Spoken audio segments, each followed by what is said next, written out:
Fala moçada, hoje mais um bate-papo aqui no podcast da Rural Book e hoje nós temos um convidado ilustre que veio nos visitar e também fazer um bate-papo especialmente aqui para Rondon do Pará. Ele que é mineiro também, que eu sou mineiro, ele é mineiro também, produtor rural e ex-presidente do Sindicato Rural de Paragominas. E também nós temos alguém em comum, o influenciador do agronegócio também, né? Você já está direto nas redes sociais, não é isso, Mauro Lúcio? Estou aqui com o Mauro Lúcio. Muito obrigado, Rodrigo. É um prazer enorme estar aqui. É um prazer estar em Rondon, né? Apesar de ter muito trabalho, tive que tirar visto e fazer. Eu falo. Sair de Paris para vir em Rondon não é fácil. É porque eu brinco para vir para Rondon do Pará, o cara tem que tirar visto e pedir permissão para pouso. O negócio aqui não é fácil chegar e passar por aqui, não. Então é um prazer enorme. Te acompanho, te sigo, sou seu seguidor. Já fizemos, né? Já alguns online, né? Um podcast no sistema antigo, né? Vamos se dizer, ainda não tinha esse, na época que nós fizemos, não tinha muito o cara a cara, não, né? Mas é um privilégio enorme estar aqui. Eu tenho nas redes sociais, eu confesso a você que eu tenho me exposto menos do que aquilo que eu devia. Você entendeu? E eu tenho sido muito cobrado, e cobrado por um ser muito pesado, que é Deus. Sim. Sido cobrado para poder passar aquilo que Ele me deu o privilégio de ter. Eu acho que eu sei, assim, comunico, tenho uma facilidade em falar, vocês vão ver, eu até falo demais, né? Não, falo mas eu tenho, sinceramente, uma história muito rica. E por que essa história é muito rica? Porque ela é cheia de fracassos e de sucessos. Você entendeu? Sim. Então, uma história que tem altos e baixos. Então, toda a história, né, ou tudo que você tem altos e baixos, ou seja, você tem muitas recuperações, e isso me dá a chance de levar para várias pessoas para não fazer os erros com que eu fiz. Então, esses aprendizados, esses ensinamentos, Deus me cobrou que eu teria que colocar isso mais para as pessoas, colocar isso mais vezes para as pessoas e ensinar. Mas você está fazendo muito bem feito. Lógico que todo mundo, vamos supor, eu também não nasci um comunicador, eu quis ser e falei, bicho, eu vou estudar para isso. Fazendo tudo, aprendendo como se comunicar, como usar as redes sociais a nosso favor, né, a favor do setor. E eu acho que isso aí você tem feito até mais do que eu, porque eu, de vez em quando eu acordo nas madrugadas para fazer um cafezinho, chego lá, tá lá o Maurão. Eu faço uma live todas terças e quintas. Chama Café para Quem Quer. Porque é para quem quer, porque é 3h45 da manhã. Eu ia perguntar o horário. Eu começo 3h45 da manhã e é uma live muito... É o seguinte, eu tenho um movimento que chama Pecuária sob Princípios. Sim. Você entendeu? Então, é muito trazendo as coisas, os princípios bíblicos, ou seja, os princípios milenários, para dentro da pecuária. Certo. Então, tem muitas coisas que a gente vai buscar. Então, não sou eu que estou falando. É um negócio que está lá na Bíblia, foi coisas de Deus, né? Então, tá lá para poder fazer. Então, com isso, não dá para poder teimar. Então, a ideia muito é levar esses princípios para as pessoas, né? E aí a gente conversar. E como eu fiz isso, a minha intenção, tem gente que fala que eu fiz muito cedo para ninguém me ver. Mas é engraçado, porque eu já tive vários amigos, por exemplo, eles viajam, ou seja, vão para a Europa. Chega lá é 5 horas para frente. Então, quando eu estou fazendo às 3h45 aqui, já é 8h45 lá. Eles estão acordando e estão vendo. Né? Tem pessoas que estão chegando da festa. Tem uma turma jovem, por exemplo, que sempre, quando eu tive, às vezes, não sou eu, mas é Deus me força muito a fazer as coisas. E eu estava matando, né? Ou seja, não estava fazendo um dia e tal, e aí ele me puxou a orelha.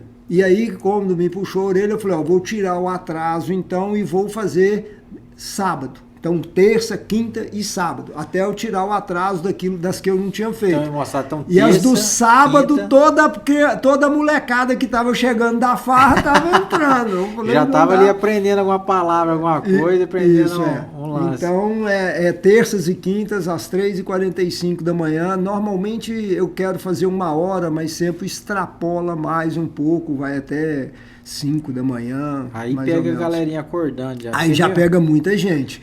Aí eu fico sabendo quem é que acorda cedo ou não, né? Que o meu horário mesmo é 5 horas, eu já começa a levantar, mas às 4 horas eu... Então, às vezes você me vê porque eu vou até às 5 horas e aí... Não, mas aí de vez em quando o negócio, o sono já acaba logo mais cedo, aí já levanta e eu pego no meio. A gente está lá e realmente é para levar... Sim. Uma informação, é para poder levar um conhecimento. Você só maior. Tem essa live da madrugada ou tem alguma mais específica, técnica, alguma coisa? Não, eu fiz bastante o ano passado, inclusive você fez uma comigo, não foi? Nós fizemos uma live, fiz uma sequência de lives e depois comecei a fazer sozinho. Esse ano eu tenho que voltar e inclusive...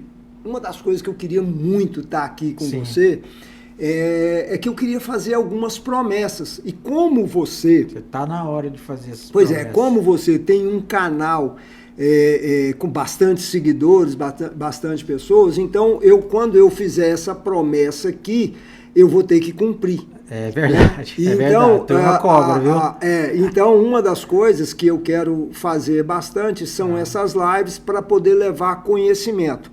Então, a live é a maneira que você tem, né? Porque, por exemplo, eu vou fazer um curso. Sim. Eu vou já começando e tal, vim até pegar uns códigos aqui com você, saber como que eu quero fazer um curso. Sim. E ministrar um curso.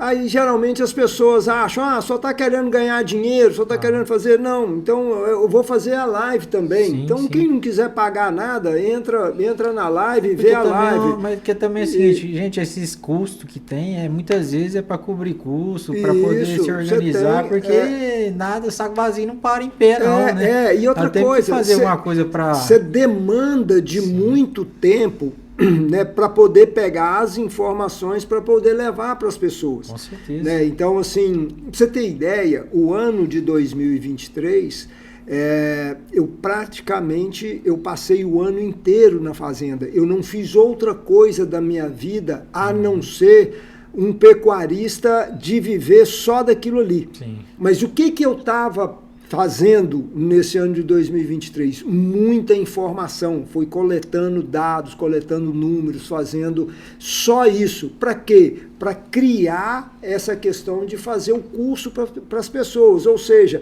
são muitos dados, muita coisa.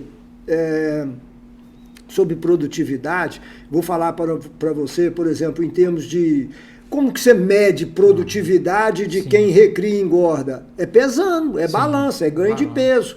Você entendeu? Então, para você ter ideia, eu fiz mais de 1.600 pesagens de animais. No ano. Ou seja, teve lote de animais que eu pesava a cada 15 dias. Então, meus bois já olhavam para mim no pasto e já sabiam, não, hoje é dia de ir no curral. Eles já estavam indo no curral para poder pesar. Aí, confinamento. Nos confinamentos, eu fazia pesagens de 10 em 10 dias. Então, assim, para que isso? Coletar dados para as pessoas. Então, tem muita coisa. E isso demanda de muito tempo, de muita coisa para poder fazer. E agora... compilar esses dados e fazer com que esses números virem informações. Sim. Informações de qualidade. E eu vou te falar, é um conteúdo que eu posso te garantir, ninguém tem. Show. O conteúdo que eu tenho sobre isso, ninguém tem. Então você já faz a promessa para a turma Pois aqui e depois a gente quer curso anunciar por aqui das também. lives também, que nós vamos fazer. A anunciar live aqui. é para poder falar muito sobre o assunto, Sim.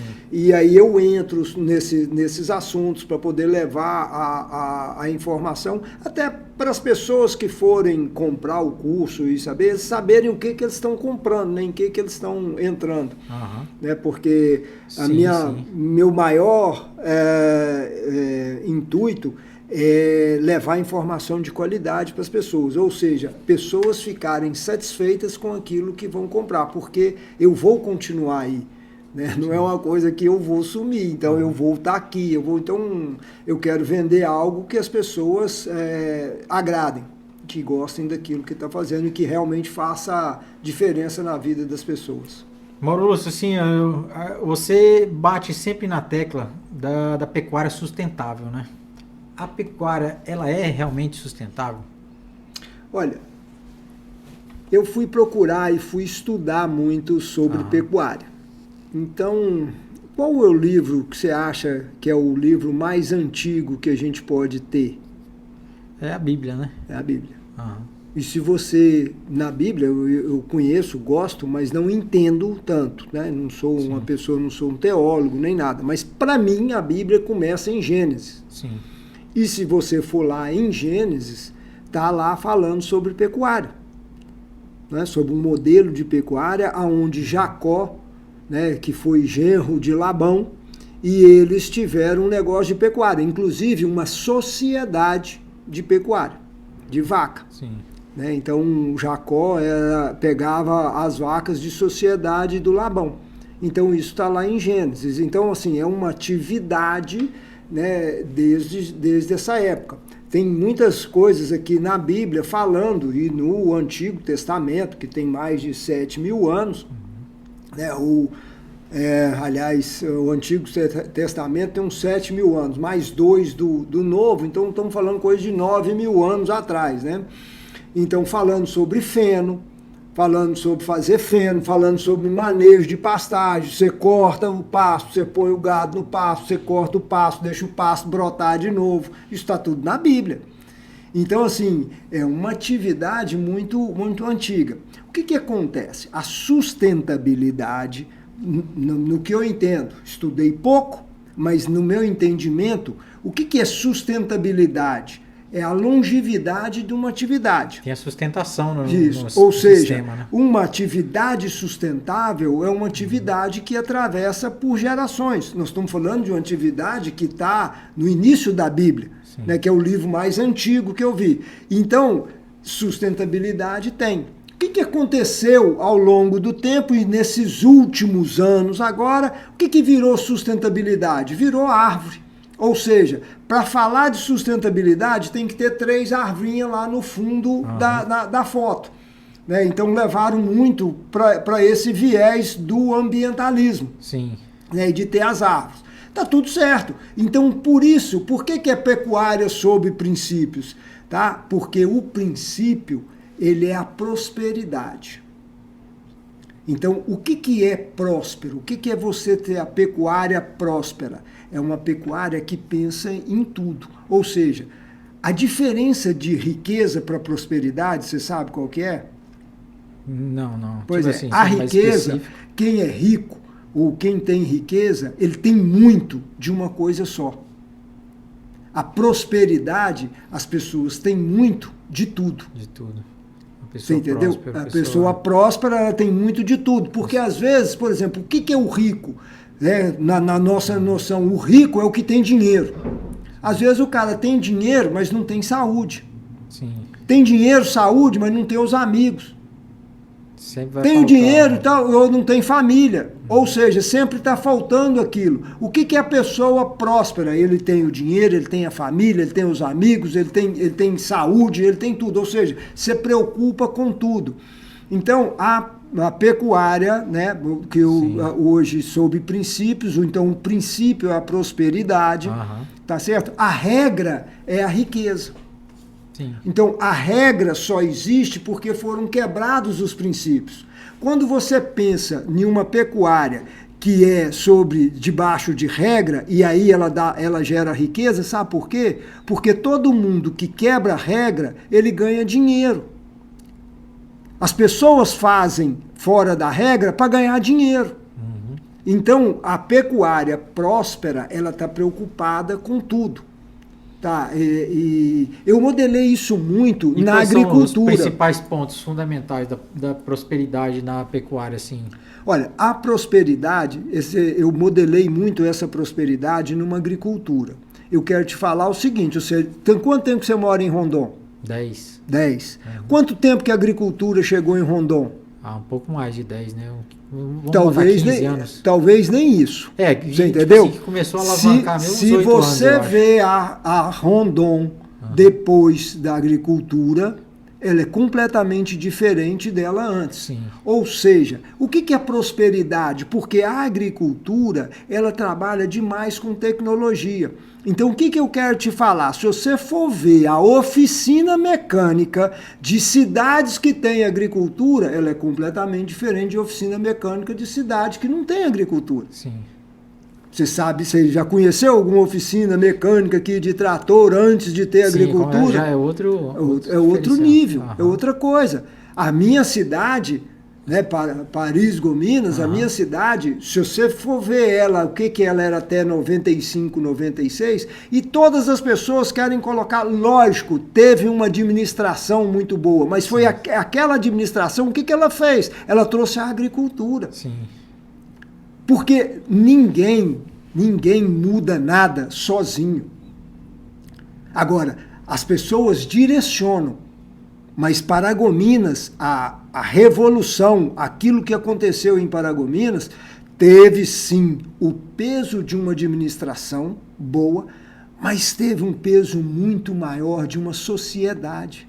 Até porque, para botar os administradores bons, foi uma sociedade que se juntou e falou, vamos trocar.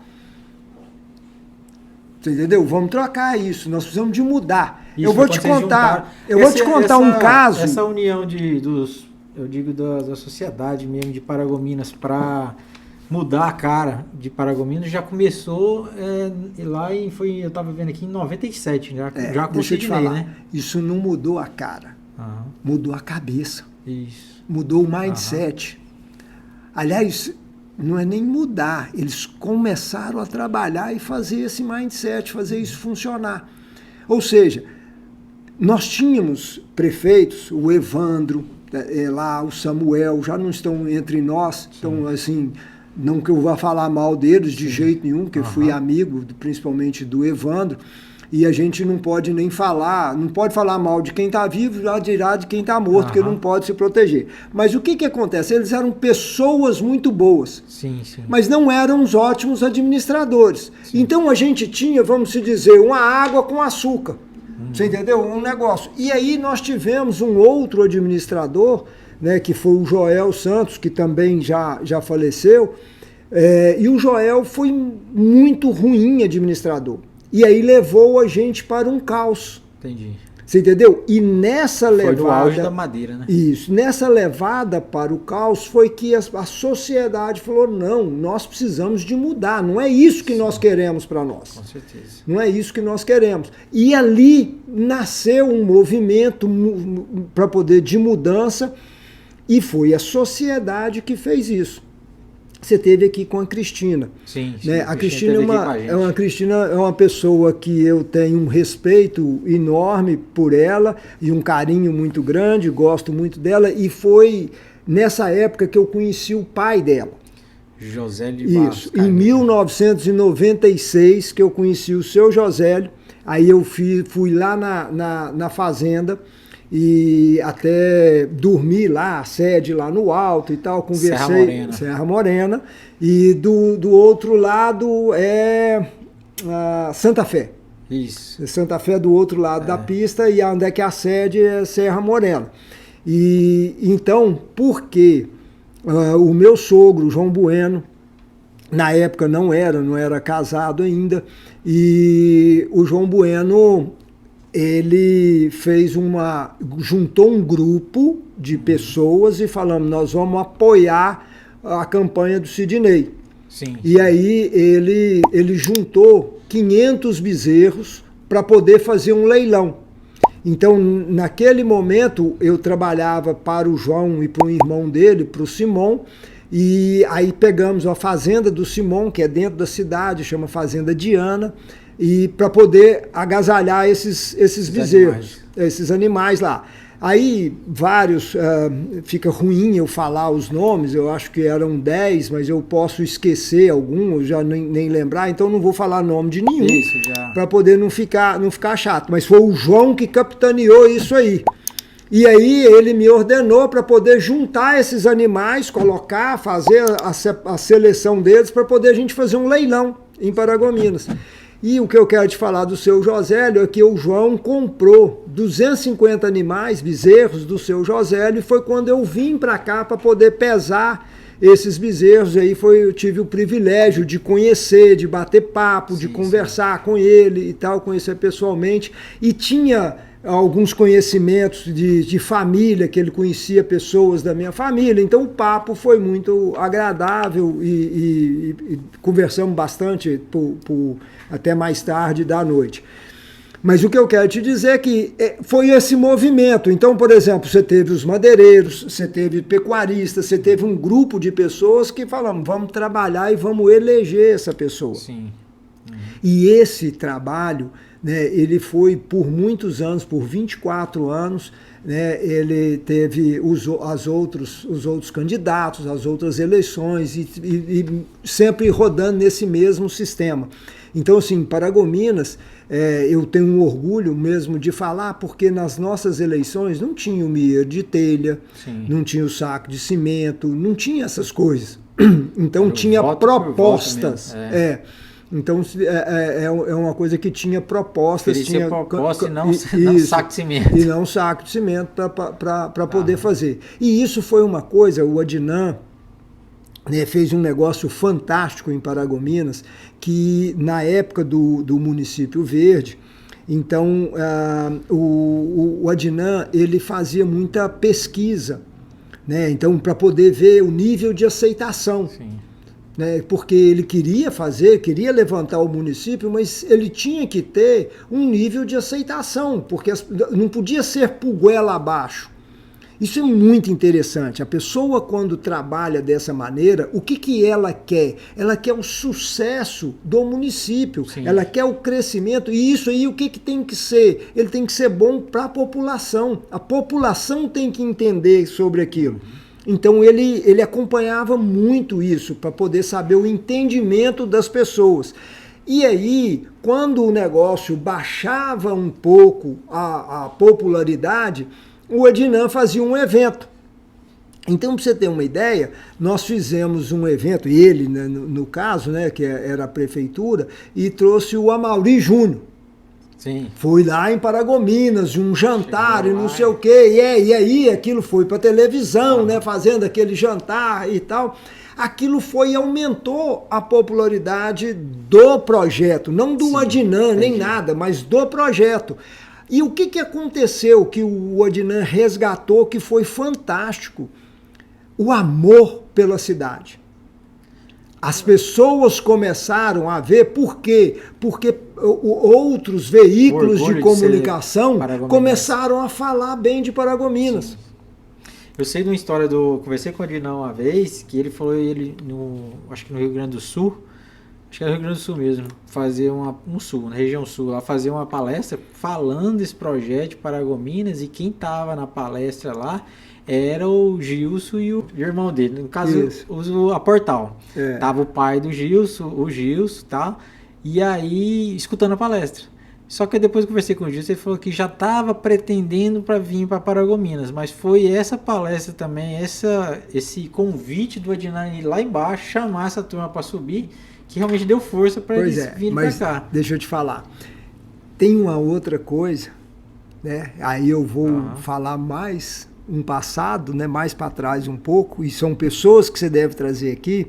Um chama Basílio Carlotto, Cooper Norte, tá? Que é do Rio Grande do Sul. E outro, fantástico, tá? Que é o meu tio, de coração, chama Gastão Carvalho, que Sim, eu tenho ixi, eu já um conversei carinho, com ele, e ele tá na carinho, lista pra... pois é, um carinho muito grande de chamar ele de Tio Gá. E então, o Tio Gá, no governo do Sidney, logo quando o Sidney entrou, o Sidney contratou o Tio Gá. Eu não sei secretário de que ele era lá, não sei. Mas o Tio Gá, se eu não me engano, foi com o Arnaldo Betzel, não tenho certeza. Mas eu, se eu não me engano, ele foi com o Arnaldo. O Arnaldo Betzel foi também presidente do sindicato, inclusive aquela sede que a gente tem, o auditório, aquilo grande, foi tudo construído na gestão do Arnaldo. Então foi um puta de um presidente. Mas o Tio Gá foi, se eu não me engano, foi para o Rio Grande do Sul.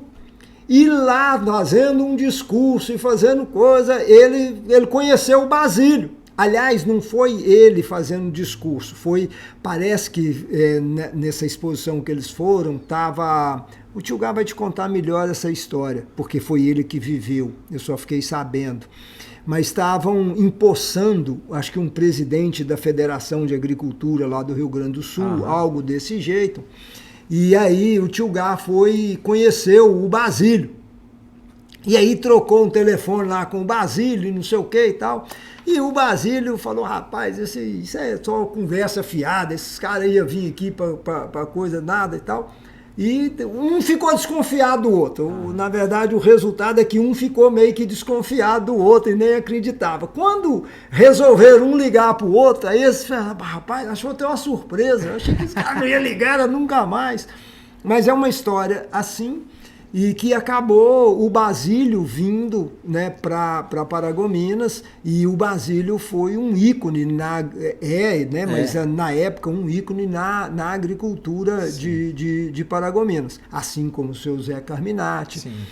E o Zé Carminati foi meu antecessor no sindicato, e eu tenho uma história fantástica com o Zé, eu gosto dele demais, de coração, tenho um respeito muito grande também por ele, um carinho muito grande pelo Zé, que também é do início da agricultura, assim como o Pércio. É ruim a gente citar nome, porque eu conheço uns de outros ali, eu conheço bastante gente pessoalmente. Um grupo muito grande de pessoas que realmente fizeram a diferença. Mas o que eu quero te dizer é o seguinte, é uma sociedade organizada, tá certo? Que escolheu um administrador, e o que acontecia?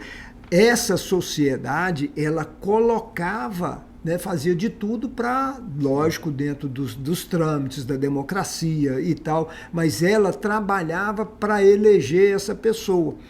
E a pessoa que entrava lá não é porque tirava dinheiro do bolso para poder fazer campanha, para poder lá. Então, qual que era o compromisso dessa pessoa? É o compromisso com a sociedade, com a cidade. Então, esse foi o modelo que foi o sucesso mesmo de Paragominas.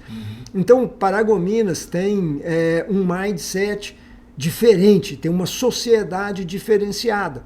E o que eu quero te dizer, né, trazendo para a coisa da prosperidade, não pode comparar o que era essa Paragominas com a Paragominas de hoje. O que é a prosperidade? É que você preocupa com tudo. Você preocupa com todos. E você preocupa em arrumar todos os setores. Ou seja, você tem tudo, né, ou você tem muito de tudo. Então lá nós preocupamos, o Adnan, por exemplo, trabalhou muito a questão da educação, desde o Sidney. O governo, lembra, o governo do PT no federal, e nós ganhávamos lá, né, Paragominas, sobre merenda, ganhou prêmio, sei lá quantas vezes, 7, 8 vezes, não sei. Então assim, ganhava direto, então tinha uma preocupação com a educação muito grande, né, tinha uma preocupação com a qualidade de vida, com a segurança. Era um negócio diferente, coisa que chamava atenção.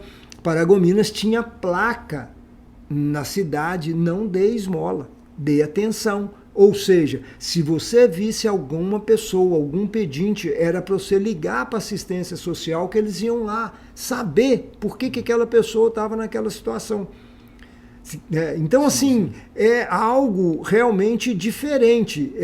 Isso é prosperidade, é você preocupar com tudo. Eu tô no Pará, eu fui direto para Belém, que na minha vinda eu já fui direto para Belém e depois que eu vim para cá. Então eu tô 10 anos aqui em Rondon, gosto muito daqui, eu falo que eu sou rondonense mesmo, porque eu gosto daqui de Rondon. Mas eu tenho uma aproximação muito grande com Paragominas. Então eu conheço todo mundo lá, estou sempre lá com todo mundo, conheço muita gente pessoalmente. E eu vejo que vocês realmente têm essa união. Eu acho que assim, cada um, lógico, trabalhando no seu canto e tal, mas se acontecer qualquer coisa, vocês se juntam e fazem o negócio acontecer. Eu sei disso aí que uma vez aconteceu uma inundação lá, que estourou umas barragens, um negócio lá. Eu sei que vocês juntaram lá. Juntou a turma todinha e organizou, juntou dinheiro para poder fazer, junto com a prefeitura, tudo, mas tinha muito força do empresariado de Paragominas. A sociedade de Paragominas, ela é muito participativa. Sim, entendeu? eu vejo, as pessoas têm uma participação muito grande. Ou seja, isso também é um princípio, é o princípio da generosidade. O que é você ser generoso? É você preocupar com o próximo, você preocupar com o outro. Ou seja, nem sempre é só o dinheiro. Sim. Tá certo? Tem empresários em Paragominas, eu vou até citar o nome, porque é uma coisa muito interessante de generosidade, chama-se o seu Jonas Dalmaso. O seu Jonas é uma pessoa que tira tempo da vida dele, é um mega empresário. Tá? Hoje a família já está assumiu muitas coisas, frente. Mas quando, não é só agora, mas quando ele que estava à frente, então um cara de um tempo muito ocupado, muito tomado, o seu Jonas ia para hospitais, em leitos de pacientes que já estavam no final, para poder fazer uma oração, para poder bater um papo. Sim. E coisa. Isso é generosidade. Com certeza. Isso é o cara se doar e coisa. Para mim, isso é uma das coisas mais dignas de um ser humano, é quando ele faz isso. Ele está num processo muito além. Então, assim, é esse tipo de pessoa, né, que forma uma sociedade, né, da cidade. Então tem muito isso. E o que aconteceu em Paragominas? Eu cheguei em Paragominas em 82, eu conheço desde 75. Tá? E muitas pessoas chegaram, né, nessa década de 70, estava chegando muito por lado da pecuária, e aí não tinha estrutura nenhuma. Pra você ter uma ideia, em 75, 76...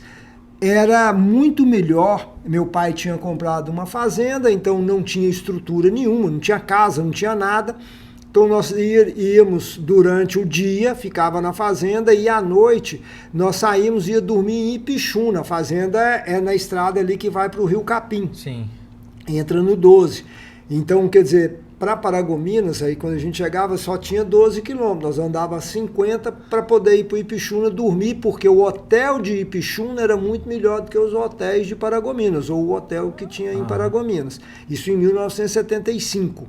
Você entendeu? 75, 76.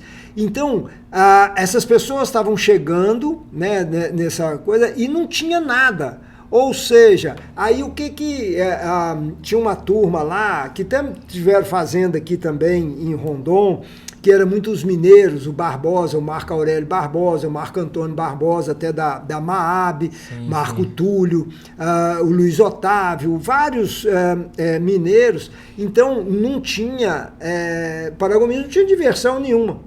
A diversão era juntar um final de semana e ir para a fazenda. Cada final de semana as pessoas iam em uma fazenda. E, inclusive, na fazenda era antiga, chamava Uberaba, né, que era do Marco Antônio Barbosa, eles trouxeram naquela época o Tião Carreiro e Pardim, para poder passar um final de semana. E aí foi uma cachaça, uma loucura. Passaram uns 4 dias lá bebendo e Tião Carreiro e Pardim tocando para eles. Então, assim, aí quando chegou, por exemplo, o Pércio, chegou essa turma, então não tinha diversões. Eu cansei de ir, a diversão que tinha aos domingos era uma represa que tinha lá na fazenda do Pércio, onde ele morava, tinha uma represa e a gente ia passar o final de semana. E eles moravam lá. Então depois, outra diversão foi fazer uma ferra de bezerro. Sim. Era o campeonato que tinha, era fazer isso. Então isso juntava a... Por que fazia? Né? Porque não tinha o que fazer, não tinha nada de diversão. E aí a falta, a família, ninguém tinha, os pais tinham ficado e tal, você tinha, às vezes muitos vieram sozinhos para poder fazer, jovens. Sim. E tal, o pai não tinha vindo. Então criou esse laço. E isso existe até em Paragominas até hoje. As pessoas preocupam com quem chega, porque é uma coisa que sofreu no passado, isso foi muito forte. Que a turma é bem receptiva mesmo. Isso. Quando você saía, queira ou não queira, por exemplo, do Sudeste, igual nós saímos de Minas, eu vim de Governador Valadares, tem muita gente que veio de Uberaba, então assim, eram cidades que tinham estruturas. Sim. E você cai em um lugar que não tem estrutura nenhuma. Então, é uma diferença muito grande, era, né, uma diferença muito grande. Então você tinha um apoio muito grande de uma sociedade, das pessoas que estavam ali. Então isso virou uma marca registrada. Quando eu casei, em 2001, a minha esposa estava morando no Rio de Janeiro. Ela já foi para lá para estudar e trabalhava, morava no Rio de Janeiro. E saiu direto do Rio de Janeiro para Paragominas. E nós fomos morar na fazenda. Então, quando ela chegou, as pessoas de Paragominas receberam... Ela começou com 6 meses, ela tinha mais amizade em Paragominas do que eu. Ela tinha uma turma e ela me inseriu em uma turma, e eu morando lá há muito tempo. Ela me inseriu em uma turma que eu não tinha nem tanta ligação, mas as pessoas receberam e chamaram e ficaram. Então é um negócio muito, muito interessante isso aí. Não, eu vejo Paragominas, eu sou fã de lá também. Rondônia e Paragominas são as minhas duas cidades assim mais chegadas aqui. É lógico que eu estou me aproximando das outras, também do Eliseu, que a gente está fazendo um trabalho agora também de aproximando, ali, conhecendo quem é realmente os produtores da região. E eu vou te falar da Rondon de 1982. Em 1982, quando eu mudei para o Pará... 82 já tinha virado município, já? Já era Rondon, era município, aliás, eu nem sei, a gente chamava muito de Vila Rondon. Vila Rondon, porque era município de São Domingos do Capim. Mas eu acho que já tinha separado já. Mas aí eu fui trabalhar num frigorífico, em Castanhal. E aí saía muito boi daqui. Uhum. E aqui tinham 2 baluartes, né? Além do seu Josélio e tal, mas o seu Josélio não conheci, só fui conhecer em 95. Sim. Mas em 82 eu conheci o Olavo Silva Rocha, que depois veio a ser prefeito daqui. Isso, mas nesse tempo chama Olavo Silva Rocha. Na verdade é Olávio. Ele é vizinho da minha cidade lá de Valadares, ele é de Nova Módica. Ele era mineiro, não sabia. Ele é mineiro, ele é de Nova Módica. Uhum. E aí ele era comprador de boi. Olávio era comprador de boi, comprou muito boi pro meu primo rico, que é o Paulo Costa. Sim. Então matava boi em Castanhal. E tinha um outro senhor aqui chamado Salvador Martins Duarte. O seu Salvador depois foi embora. Esse voltou. Eu acho que era de Minas, não tenho certeza. Porque aqui vem muita gente de Minas Gerais, do norte de Minas. Isso, ali. Valadares, aquela região pra cima ali, Vila aí Pereira. Tinha... então tinha... Isso aqui era tudo chão. Isso. Pra você ter ideia, eu já cansei, eu trabalhei um tempo com um caminhão, aí em 84, caminhão de boi, e a gente gastava quase que um dia inteiro. A famosa PA70. Eu me lembro de uma vez eu estava num caminhão e tinha um outro motorista, e ele era meio doidão, então tinha aqueles ônibus transbrasilianos. E aqui isso era um poeirão, né? Quando era chuva, era barro demais. E na época do verão era muita poeira e muito buraco demais. E aí esse motorista meteu o porrete, a gente entrou em Dom Eliseu e eu não vi eles mais. E ele veio batendo um pega com o cara do ônibus, né, de um ônibus transbrasiliano, uma irresponsabilidade. Aí quando eu parei ali no 56, tem um posto ali, né? Parei lá e o cara já tava lá fazia tempo e tudo. Eu falei, rapaz, você é louco, você tava lá. Ele falou, não, eu queria ver o que durava mais, se era lata ou se era pau. Porque o meu seria de lata e o dele carroceria de madeira.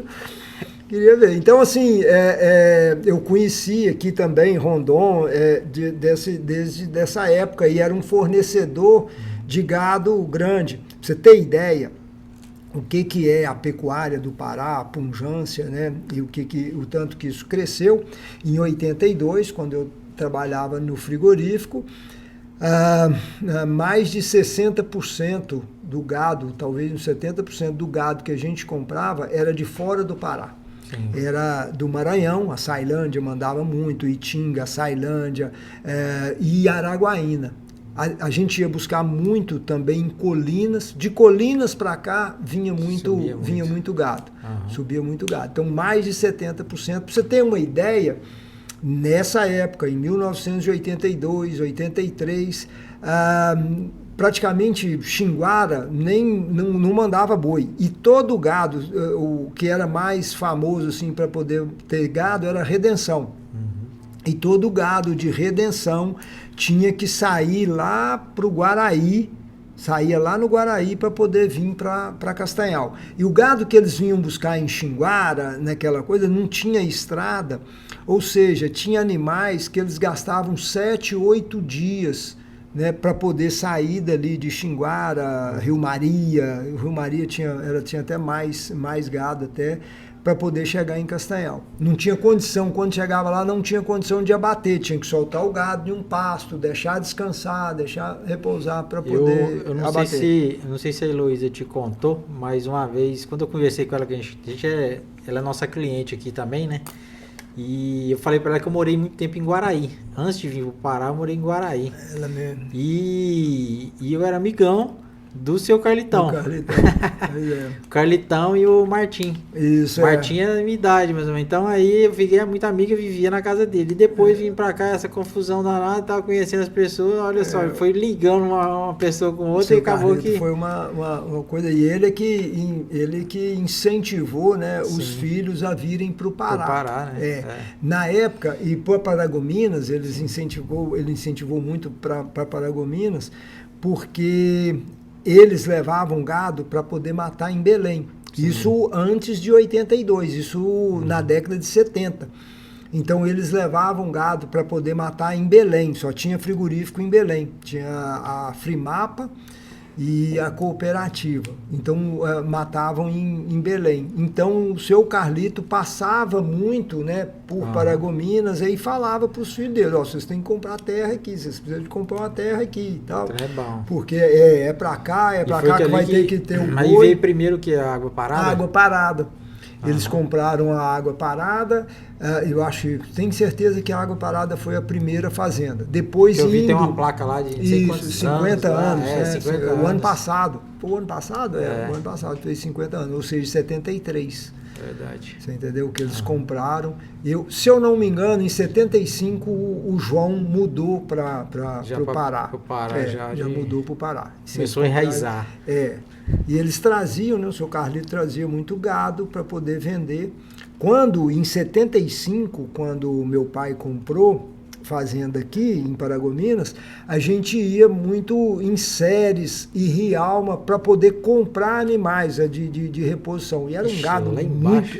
não tinha gado. E era um gado muito gir, muito... um gir muito ruinzinho, né, da canelinha seca. Osso demais.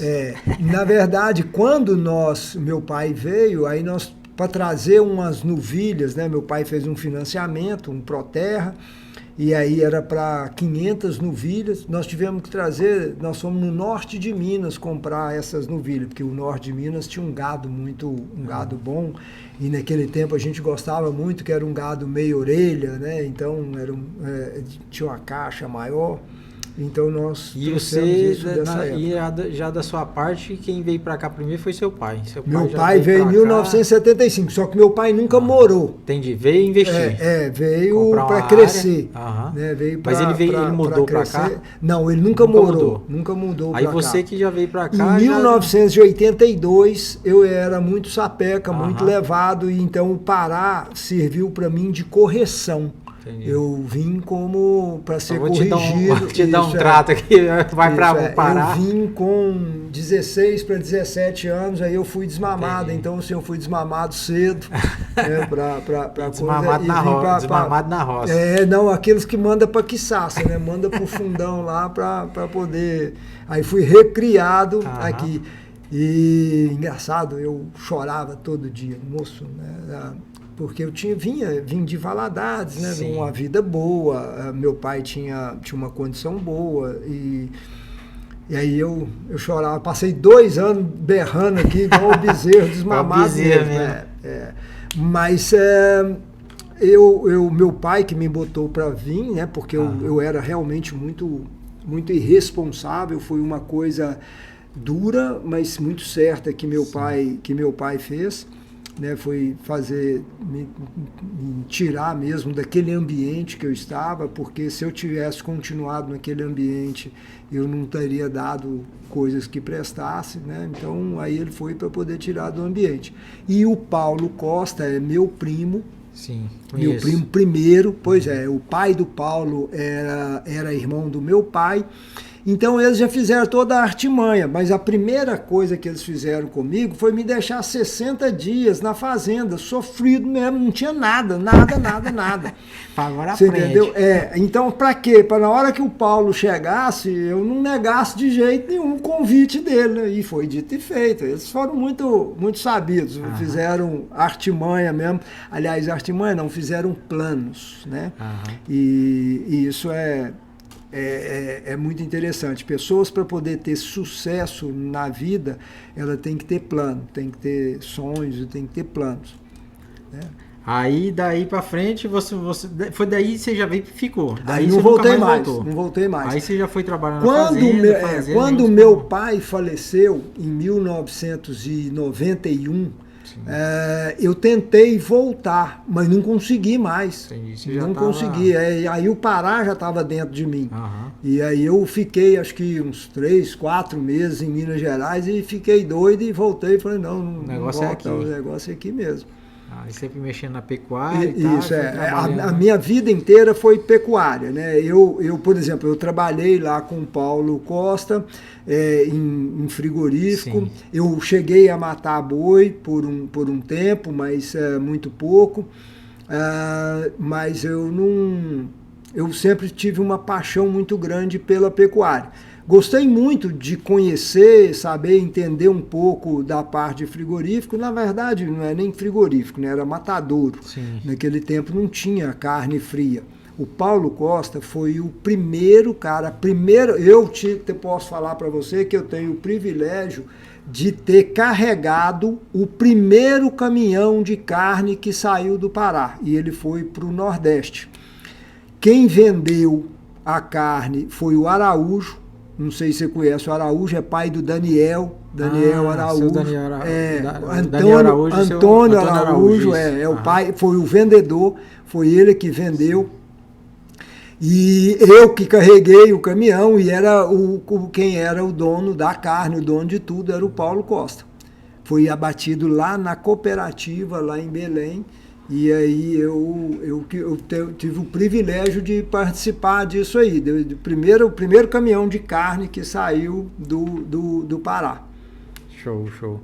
Você acha que você, pelo fato de ter trabalhado no frigorífico em relação a compra, venda e tal, ali na matança ali mesmo, finalização, é importante, você acha que todo pecuarista tem que entender dessa parte lá também, para poder realmente produzir um boi que, tipo assim, que tenha resultado realmente? Com certeza. Eu acho que a gente precisa de conhecer. A Bíblia fala muito sobre de luz e trevas. O que é luz? Luz é o conhecimento, luz é a clareza. O que é trevas? Trevas é a ignorância.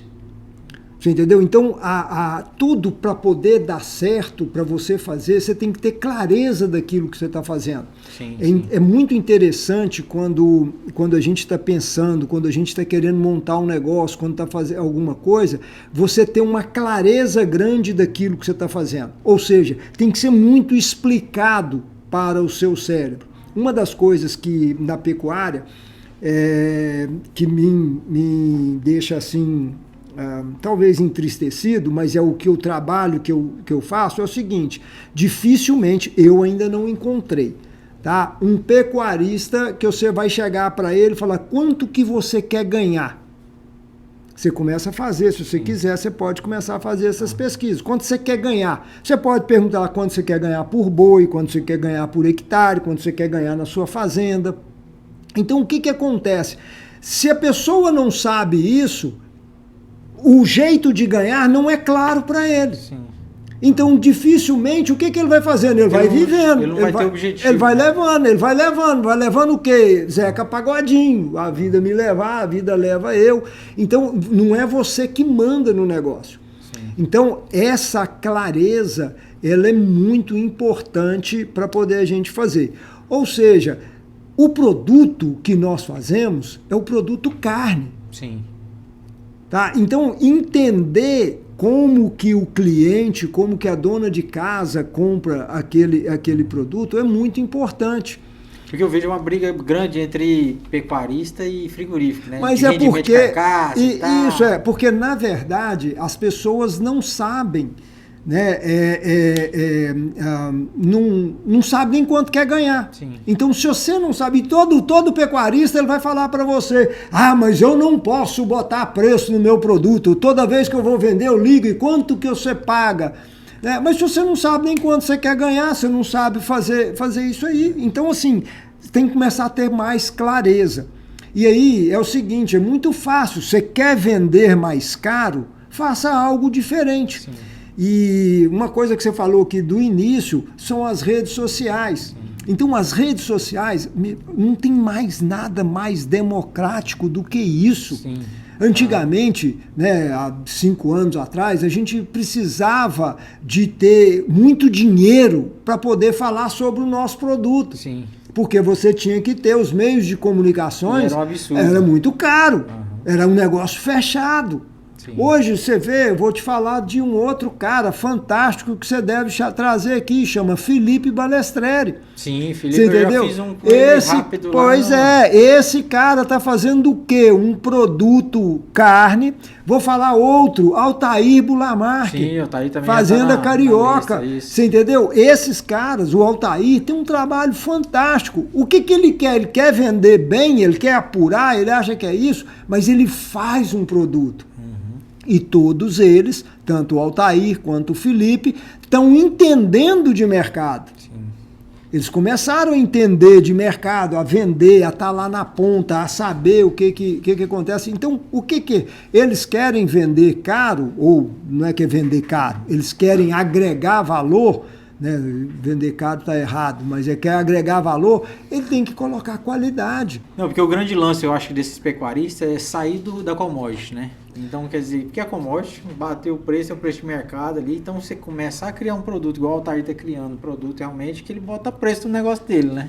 É lógico que tem uma referência na commodity, mas ele bota preço mas no é diferente. Uhum. O que acontece? Só que é o seguinte, dá muito mais trabalho para fazer. Sim, custa com certeza, muito mais caro para poder fazer. Tem que trabalhar produto. Não, e custa mais caro para poder fazer. Uhum. Você entendeu? Para poder ter qualidade é completamente diferente. Por exemplo, os animais, a commodity vai só no capim. Sim. O dele não vai. O dele tem que ter suplementação pesada. Você entendeu? Então é algo diferente. O dele tem que ter um fator genético, né? Que tenha gordura entremeada, tem que ter um sangue, né? Angus, algo assim. Você entendeu? Então é um negócio diferenciado, tá? Mas tem valor agregado. Ele consegue colocar o valor agregado. E outra coisa, ele vende alguns cortes.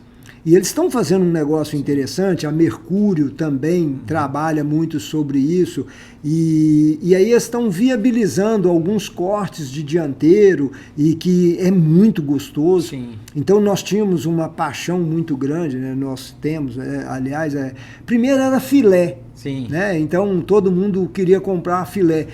Aqui em Rondon, Paragominas, por muitos anos vieram pessoas que ganharam dinheiro comprando filé aqui e mandando para vender em Belém. Aqui em Rondon tem um cara aqui que é amigo meu, até eu brinco com ele, que eu falo que ele é traficante de picanha e filé. Pois é. Ele compra tudo, não sobra picanha na pois cidade. Compra aqui para poder levar lá para Belém. Então, assim, o filé, nós éramos muito apaixonados por filé. Eu, quando menino, né, quando criança e tal, era filé. Aí depois nós aprendemos também a picanha. A picanha virou uma coisa brasileira, né? Faz churrascos, né? Os churrascos nossos, quando churrascarias nossas foram para os Estados Unidos e tudo, ou até presidentes, quando ia fazer a propaganda da carne nossa, levava a picanha, porque para nós é algo diferente.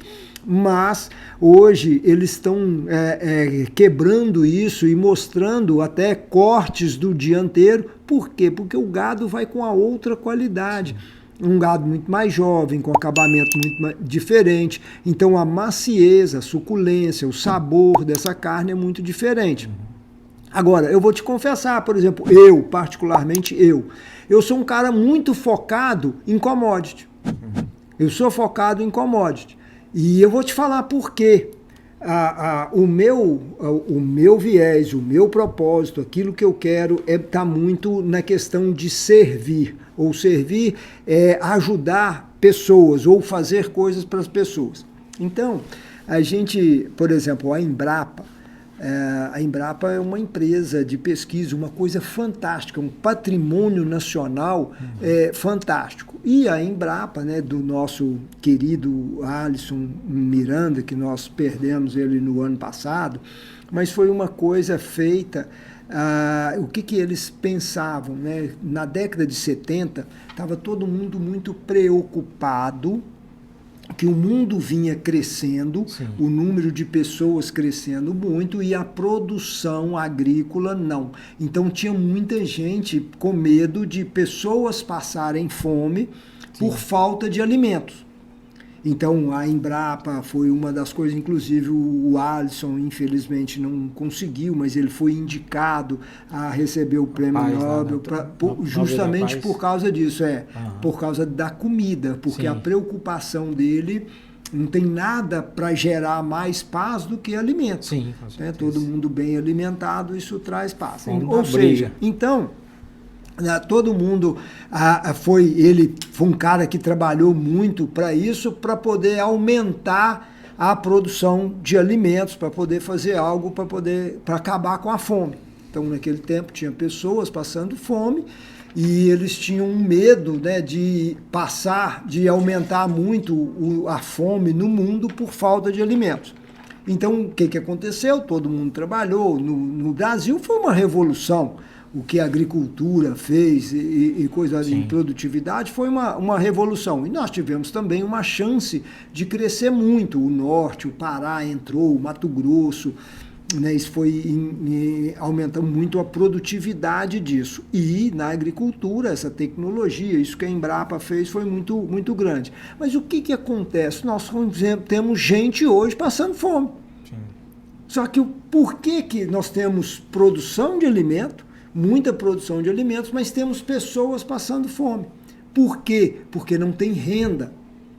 Então, o trabalho de commodity é você aumentar volume, é fazer volume, tá? E com volume você ter condições de fazer preços mais baixos. Ou seja, você servir para uma gama da população muito maior.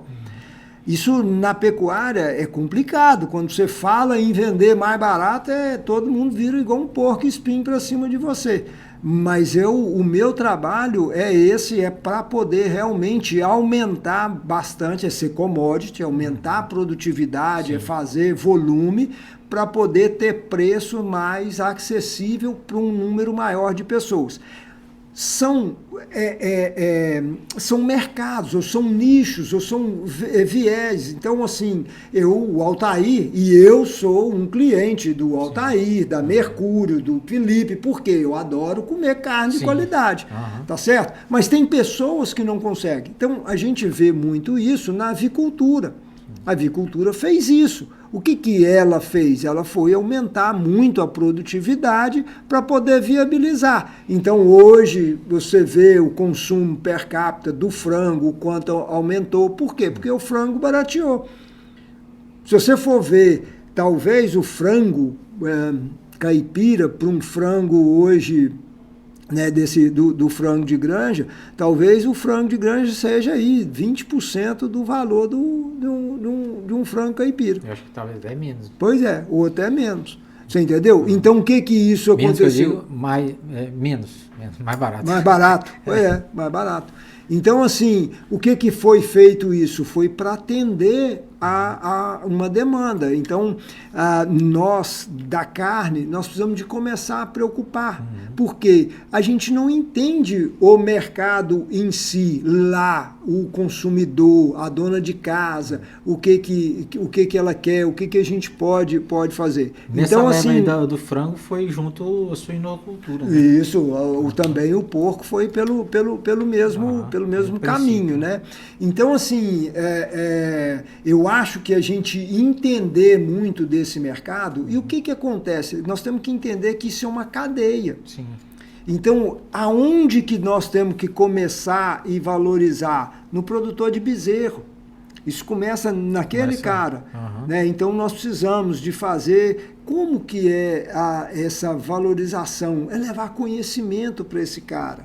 É começar a ensinar ele melhor, ele produzir mais, ele produzir melhor, ele aumentar a qualidade dele. Você falaria que, no caso, seria profissionalização, profissionalizar a fazenda? Isso tem que ser, é só você ver a agricultura, né, o nível de profissionalismo que a agricultura tem, a tecnologia, o acesso à tecnologia, e o que a tecnologia exige. Tem muita gente que pensa em dinheiro. Realmente tem que ter dinheiro, mas mais do que isso, ela te exige conhecimento. Então, as pessoas, para poder trabalhar com coisas tecnológicas, elas têm que ter um conhecimento muito grande, um aprendizado. E a abertura para novos conhecimentos também, né? Porque, só uma adenda assim, eu vejo que a pecuária, não sei se é visão minha, né? A pecuária é muito ligada em tradição, né? Se meu avô fez assim, meu pai fez assim, e eu vou fazer assim também. Pois é. Só que tem que ter abertura para novas tecnologias, novas aberturas, novas... Você sabe como que isso acontece? É o seguinte, toda vez o cérebro nosso é mais ou menos igual um computador, só que está com o HD cheio, tá? Ou seja, para você colocar algo novo, você tem que tirar algo velho. Tá? E as pessoas, né, normalmente, não é, isso aí é do ser humano, elas se apegam a coisas. Tá? Elas não gostam de sair, de tirar aquilo. Então você não consegue colocar uma técnica nova se você não tirar uma antiga. Eu vou falar para você o seguinte, vamos falar, eu estou te falando isso porque foi um sofrimento meu. Pastejo rotacionado. Para você fazer um pastejo rotacionado, trabalhar, você tem que esquecer o pastejo fixo. Sim. Ou para com isso aqui porque eu vou começar aquilo ali. E isso, para mim, foi uma das maiores dificuldades. Então, para você colocar algo novo, algo com uma tecnologia, e isso o agricultor faz com o pé nas costas. Facilidade. Ele faz muito fácil. Sabe por quê? Porque ele mede, porque ele tem números, ele começa a produzir. Você entendeu? Então, por isso que eu acho que na agricultura existe uma prosperidade muito grande. E é essa prosperidade que a gente tem que trazer para a pecuária. Isso aí. E é o pecuária sob princípio. Isso, que aí você tem esse princípio, né, da prosperidade, é muito mais você ter a prosperidade é o princípio e a regra é só a riqueza. Então a riqueza é você ser muito... Eu vou falar para você, só para você entender o que é isso. Por exemplo, E as coisas existem uma evolução, tá? E a pecuária, ela trouxe muita riqueza. Só que agora está no momento de trazer prosperidade. Ou seja, essa cidade existe por causa da pecuária. Com certeza. Foi a pecuária que trouxe isso aqui. Mas ela chegou num certo ponto que ela já não estava prosperando. A cidade tinha dificuldade. Você não pode comparar a Rondon de agricultura com a Rondon que era de pecuária. Sim. Tá? Mas a riqueza veio quando a pecuária trouxe. Ou seja, a riqueza, quando nós viemos para cá, então nós começamos a ganhar dinheiro com a pecuária. Ou seja, como que eu ganho dinheiro com a pecuária? Vamos falar de boi, recria e engorda. É ganhando peso. Então é fazendo, quanto mais eu faço o meu animal ganhar peso, mais eu ganho dinheiro com ele. Tá certo? Ou seja, quando eu ganhava dinheiro com esse animal, eu começava a aumentar a área. Ou seja, fazer mais aberturas. Você sabe por quê? Por exemplo, o Paragominas começou mais cedo do que o sul do Pará. E toda vez que nós fomos, quando vocês falaram que Paragominas desmatavam demais, nós fomos fazer o levantamento, lá tem 67% de reserva. E se você pegar de Marabá, tá, até, por exemplo, Redenção, você dificilmente, vou só falar aqui, mas assim, dificilmente você tem uma fazenda que tem 50% de reserva. Sabe por quê? Uma das coisas é o seguinte, é que você aumentava, você ganhava dinheiro com esse boi, então o que você fazia? Você abria muito mais.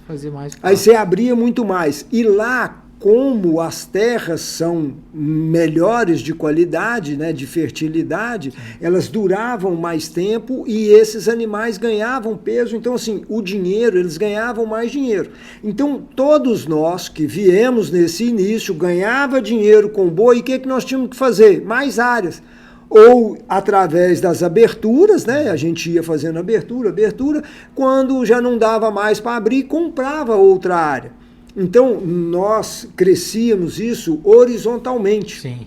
Uhum. Tá certo? Então, esse era o crescimento, esse era o desenvolvimento, isso era para poder fazer.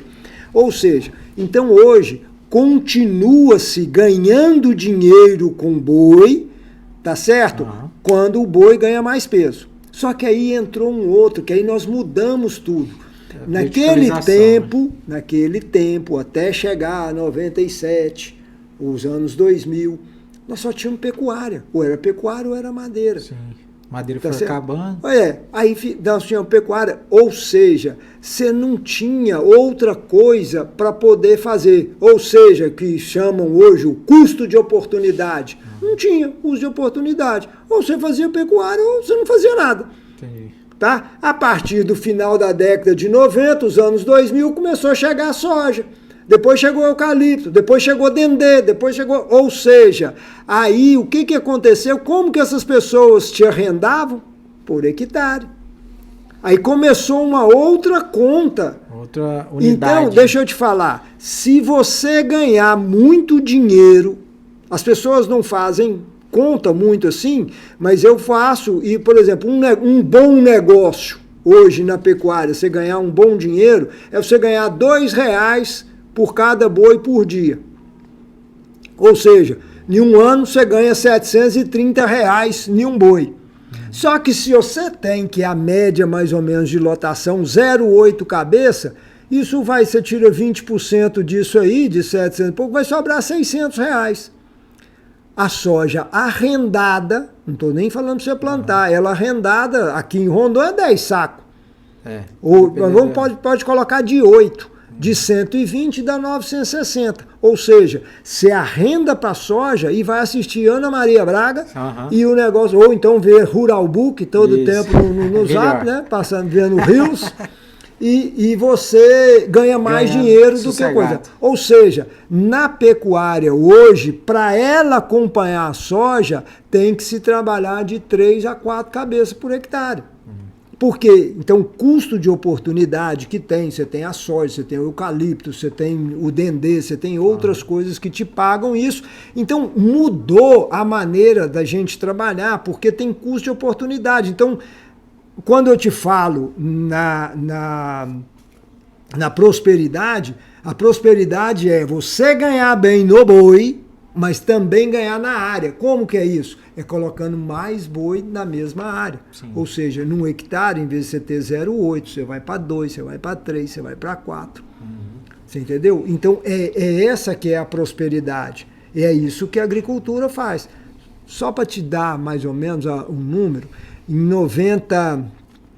96, 97 começou a agricultura lá em Paragominas. Até chegar o ano 2000, mais ou menos, a produtividade de milho na nossa região era algo em torno de 60, 65 sacos. Você entendeu? Hoje é 140, pois 150, tá certo? A produtividade de soja, a soja mesmo na nossa região, porque a soja, as pessoas plantavam, descobriram que tinham que plantar arroz, depois milho, e o terceiro ano era soja, a soja era só para poder voltar ao milho. Né? O milho, depois da soja, ele produzia muito, mas o principal era o milho. Mas a soja virou mesmo uma cultura, ou seja, o sojicultor chegou em Paragominas em 2007. Sim. Ou seja, então em 2007 nós estamos falando de agora fazendo 17 anos. Então é uma adolescente a soja para nós. E essa soja começou produzindo entre 35 e 40 sacos. Essa turma hoje planta óleo 65, 70, 80. Você entendeu? Isso em 17 anos. Olha a evolução que essas pessoas têm. Eu te garanto, porque eu conheci isso aqui. Na década de 80, Rondon tinha tem terras muito mais férteis até do que Paragominas. Aqui trabalhava com 2 até 3 cabeças por hectare. Hoje, se você for ver, a média é 0,8. Então, o caminho que nós percorremos foi o contrário do caminho da soja. Sim. Então, é isso que nós precisamos de voltar a fazer, é voltar a produzir e aumentar a taxa de lotação. E um fator que eu estou achando interessante hoje, que eu estou analisando os produtores daqui da região em geral, que eram madeireiros, viraram pecuaristas, vamos supor, foi abrindo áreas, né? E depois viraram agricultor. E agora grande parte deles estão fazendo uma terceira safra com pecuária. Tipo assim, estão meio que retornando para a base que era a pecuária. Né? Estão fazendo o mix. Essa integração, ela é fantástica. A integração com a agricultura, e eu costumo dizer o seguinte, a integração, ela pode ser no estado, ela pode ser na região, ela pode ser na fazenda, no município, ela pode ser na fazenda, ela não precisa ser... Um tempo nós erramos que nós achávamos que a integração tinha que ser na mesma coordenada geográfica. Ou seja, para eu ter um pé de capim, eu tinha que plantar um pé de milho. Sim. Isso não significa que tem que ser assim. Ela pode estar dentro de uma fazenda fazendo o quê? Um zoneamento. Uma das coisas que nós fizemos muito, o cadastramento, o CAR, né, em Paragominas, e evoluiu, porque essa é a diferença do princípio para a regra. Ou seja, nós tínhamos uma regra que a gente tinha que fazer, para sair da lista, tinha que fazer 85% da área do município inserida dentro do CAR. Eu estou falando disso com você em 2009. Sim. Você entendeu? Se hoje as pessoas arrepiam, tem muitas dessas pessoas que foram contrárias a mim por causa do CAR, porque eu era favorável ao CAR. Mas não era que eu era favorável por causa de ambientalismo. Não, é porque para a gente ter acesso a crédito, para a gente fazer algo crescer, nós tínhamos que tirar o município dessa lista. Qual que era o critério principal para tirar da lista? Está inserido dentro do CAR. Sim. Só que o que acontece? O CAR, por regra, todo mundo achava ruim. O Estado inteiro não quis fazer o CAR por regra. Aí sabe o que nós fizemos? O CAR por princípio. Como que é o CAR por princípio? É o que eu tiro de bom. E aí no CAR trouxe para nós um zoneamento. Então, quando nós começamos a fazer isso, nós começamos a mostrar para o produtor o que ele tinha de área com aptidão para a agricultura, qual que era a altitude daquela área. Nós começamos a zonear a fazenda dele. E nesse zoneamento, aí através do projeto Pecuária Verde, nós fomos descobrir que aquelas áreas que eram para ser de APP, aí o professor Moacir fala, não, isso aqui não interessa, não produz, é melhor abandonar, porque não adiantava você ficar adubando brejo. Sim. Você entendeu? Então nós começamos a devolver aquilo para o meio ambiente e produzir, começar a aumentar a produtividade aonde tinha aptidão mesmo para produzir. Ou seja, esse cadastramento nosso, esse CAR, ele serviu como uma ferramenta de trabalho para a fazenda. O cara começou a conhecer a propriedade dele. Então, se aquilo está me fazendo bem, hoje nós temos um caso que nós vamos até conversar bastante sobre ele futuramente e tal, que é a questão da rastreabilidade. Sim. Você entendeu? Essa é a rastreabilidade. Ou seja, nós estamos no mesmo impasse agora do CAR. Sim. A rastreabilidade por regra. É o que é? O governo vai estar colocando, né, que vai ser obrigatória, a obrigatoriedade da rastreabilidade. Então, é uma regra. Só que, qual que é o princípio? Ou quando você olha a rastreabilidade como princípio?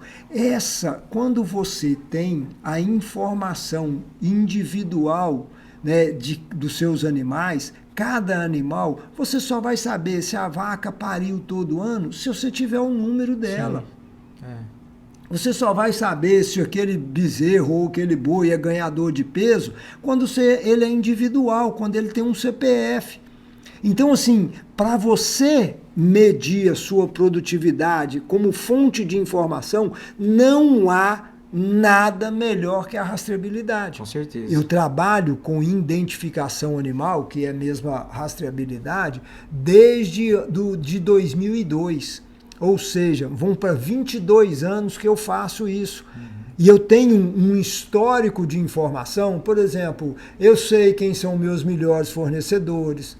Eu sei quais animais em qual época que é melhor de eu comprar. Eu sei quais são os animais em qual faixa etária é melhor para poder comprar. Então você consegue saber, você tem um nível de informação muito grande. Sim. Então, se o governo quer saber, problema dele. Para mim não tem nada. O que é interessante para mim é um nível de informação para gestão do meu negócio. Com certeza. Então o CAR foi uma ferramenta de gestão das propriedades. Em Paragominas nós fizemos isso. Nós entregamos todos os CAR que a gente entregava, a gente fazia. E quem fez isso? A TNC. Uma ONG mandou um cara para dentro do sindicato. Foi por causa disso que as pessoas ficaram muito chateadas comigo. E esse cara hoje chama Fábio Niedermayer, que é dono da Geomaster. É um dos caras que trouxe o maior conhecimento dessas coisas, dessa tecnologia de imagem. Hoje já tem muito, tem o Mineirão, né, o Vinícius e tudo. O Vinícius, são oportunidades que cria. O Vinícius é de Minas, ele veio para poder vender irrigação. Quem trouxe, quem chamou ele, convidou ele mesmo para poder vir, foi o Elton Miranda. E ele veio para poder fazer. Hoje é um cara que trabalha nessa área ambiental, você entendeu? Está trabalhando com rastreabilidade, trabalha com CAR, trabalha sobre isso. E o que é? Só nível de informação. Então, esse é quando você usa as coisas por princípio. Aquilo é bom para você fazer. Agora, quando você só enxerga ele por regra, você acha que é o governo que quer te ver, que esse cara está querendo me ver, que é coisa. Então, não deve, né? Não tem. E desde o início eu sempre conheci a máxima de o seguinte: quem não é visto não é lembrado. Também. Então, se eu estou fazendo as coisas, eu estou fazendo bem feito, eu estou querendo fazer, o que mais eu quero é que as pessoas me vejam. Sim, pode me ver, pode olhar, pode fazer. Hoje não tem mais nada escondido. Ou seja, é clareza. Tudo que é claro, tudo que é coisa transparente, não tem problema. Então, se eu faço certo, não tem por que a pessoa não me ver, eu não preciso de estar escondendo nada de ninguém. Você, com a pecuária sustentável, hoje está em alta aí o mercado de carbono. O que você acha desse mercado agora? Assim, pecuaristas vão poder, produtores rurais no caso, né, vão poder realmente fazer uma outra receita na fazenda? O que você acha desse mercado que está vindo aí? Agora só fala nisso, crédito de carbono. Eu vou te falar sinceramente, para mim, o crédito de carbono é a cereja do bolo. Sim. Tá certo? Aí é que está a diferença, né, do ambientalismo com a pessoa mesmo que quer produzir. As propriedades nossas, as propriedades que têm essa abertura, nós temos que focar, o nosso foco é produzir, ou seja, soja, milho, boi, carne, nós precisamos de produzir isso, melhorar a produtividade. Agora, o crédito de carbono, ele é a cereja do bolo. Você tem direito, as pessoas estão invertendo, estão achando que o crédito de carbono vai valer mais do que aquilo que a terra tem que produzir mesmo. Eu não acredito nisso. Agora, acredito da maneira que está falando. Eu acho que já falei aqui, vou repetir para você, daqui 10 anos o Pará não tem problema ambiental. Bacana. Sabe por quê? Porque o que está acontecendo?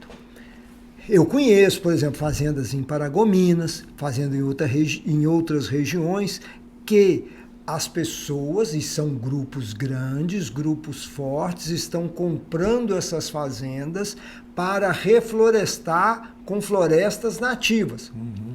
Aí sim vender carbono daquilo que elas estão plantando. Sim. Tá certo? Essas atividades vão ser muito lucrativas. Esse carbono vai dar mais dinheiro do que pecuária, talvez pode dar mais dinheiro do que soja, talvez pode acontecer isso.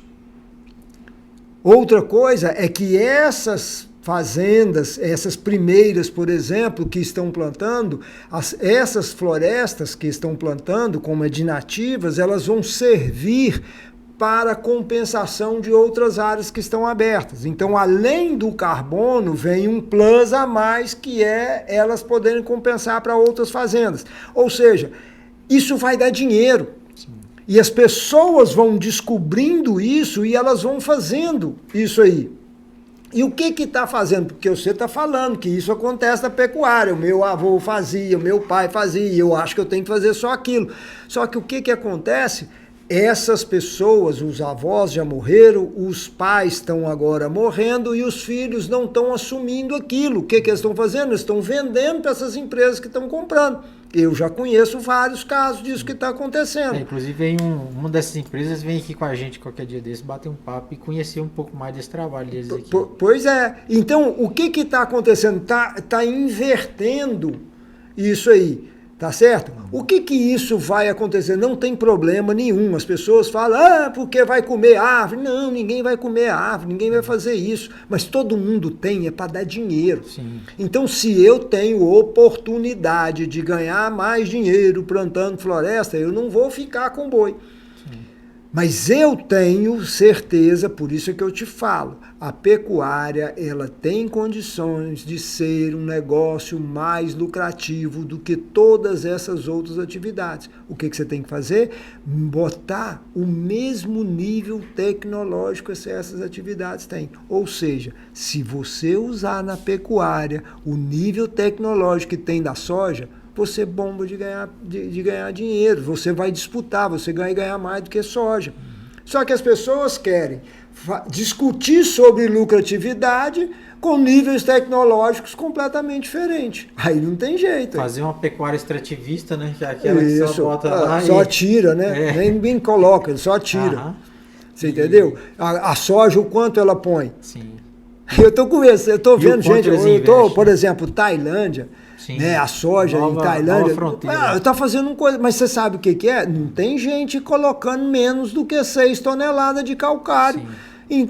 por hectare em Tailândia. E põe esse ano e põe outro ano. Tailândia, eu estou achando que já vai passar de Rondônia a altitude, de tanto calcário que eles estão colocando, vai levantar.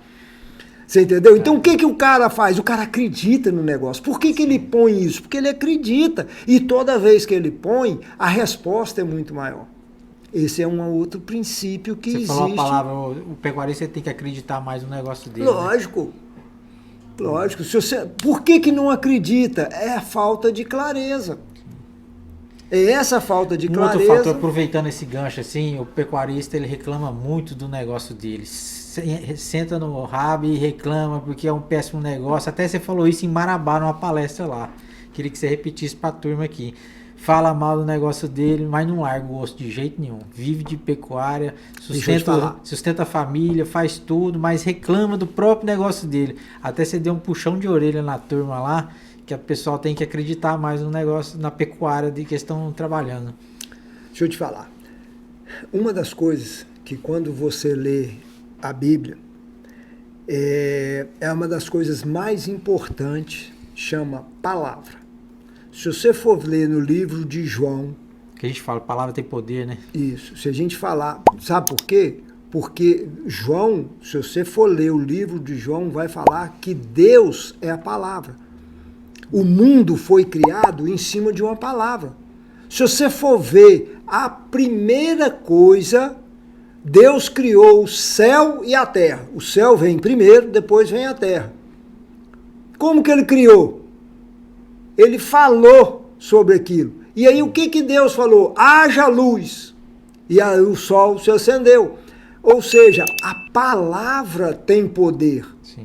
E se você for ver depois, por exemplo, Salomão, que foi o cara mais bem sucedido, o rei mais rico, o cara que mais teve dinheiro, ele fala muito. Então, se você for ver em Provérbios 18, no capítulo 18, os versículos 20 e 21, vai te falar sobre a palavra, ou seja, do fruto da boca você se fartará. Qual que é o fruto da boca? É aquilo que você fala, é a sua palavra.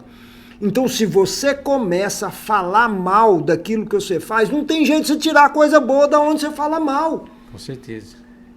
E uma das coisas que mais acontece hoje na pecuária é que o pecuarista, ele fala mal do negócio dele, senta em casa na hora do almoço, fala mal, os filhos escutam aquilo, você acha que o filho vai querer ver aquilo? Então, quando eu te falo de comunicação, todo mundo acha ruim que fala mal do negócio, mas se eu falo mal, por que os outros vão falar bem de mim se eu falo mal? Sim. Se eu falo mal da minha atividade? Então, nós não podemos fazer isso, nós precisamos de falar bem, porque ela é boa, porque a atividade é boa, e quanto mais nós pregarmos bem, falarmos bem daquilo, nós vamos ser obrigados a fazer aquilo acontecer. Uhum. Então, nós não podemos falar mal do nosso negócio. Aí, então, quando eu falo mal, tá tudo certo. Mas se o lá de fora fala mal, aí eu começo a falar, não, porque ninguém fala bem, porque não sei o quê, porque eu sofro demais. Porque, rapaz, pensa numa vida boa, é a minha vida. Pensa numa vida boa, é a vida de um pecuarista. Sim. E se tá ruim, por que não larga o osso, né? Vende a fazenda e investe outra coisa. Você sabe por que é isso? Você sabe por que é isso? Tem coisas... Nós temos duas sabedorias, tá certo? Nós temos a sabedoria humana, que é da natureza, que é do ser humano, e a sabedoria divina. A sabedoria divina, ela vem de Deus, ela é completamente diferente. A sabedoria humana, ela e a veiacaria estão muito ali pareadas uma com a outra. Ou seja, o pecuarista fala muito mal da atividade dele, é porque ele quer comprar o vizinho. Isso aí eu vejo isso também. Ele quer comprar o vizinho. Que algum cara fala mal, então, quando bate em cima, aí ele vai lá e compra. Mas o que é? Da onde surgiu isso? A gente tem que começar a saber das coisas. Ou seja, o que eu estou te falando? Quando nós viemos para cá, tá? De acordo que você ia ganhando dinheiro, tá certo? Você queria aumentar o negócio. Era a chance que a gente tinha de aumentar o negócio. Como que aumenta? Era comprando mais terra. Não tinha essas tecnologias para poder a gente aumentar a taxa de lotação.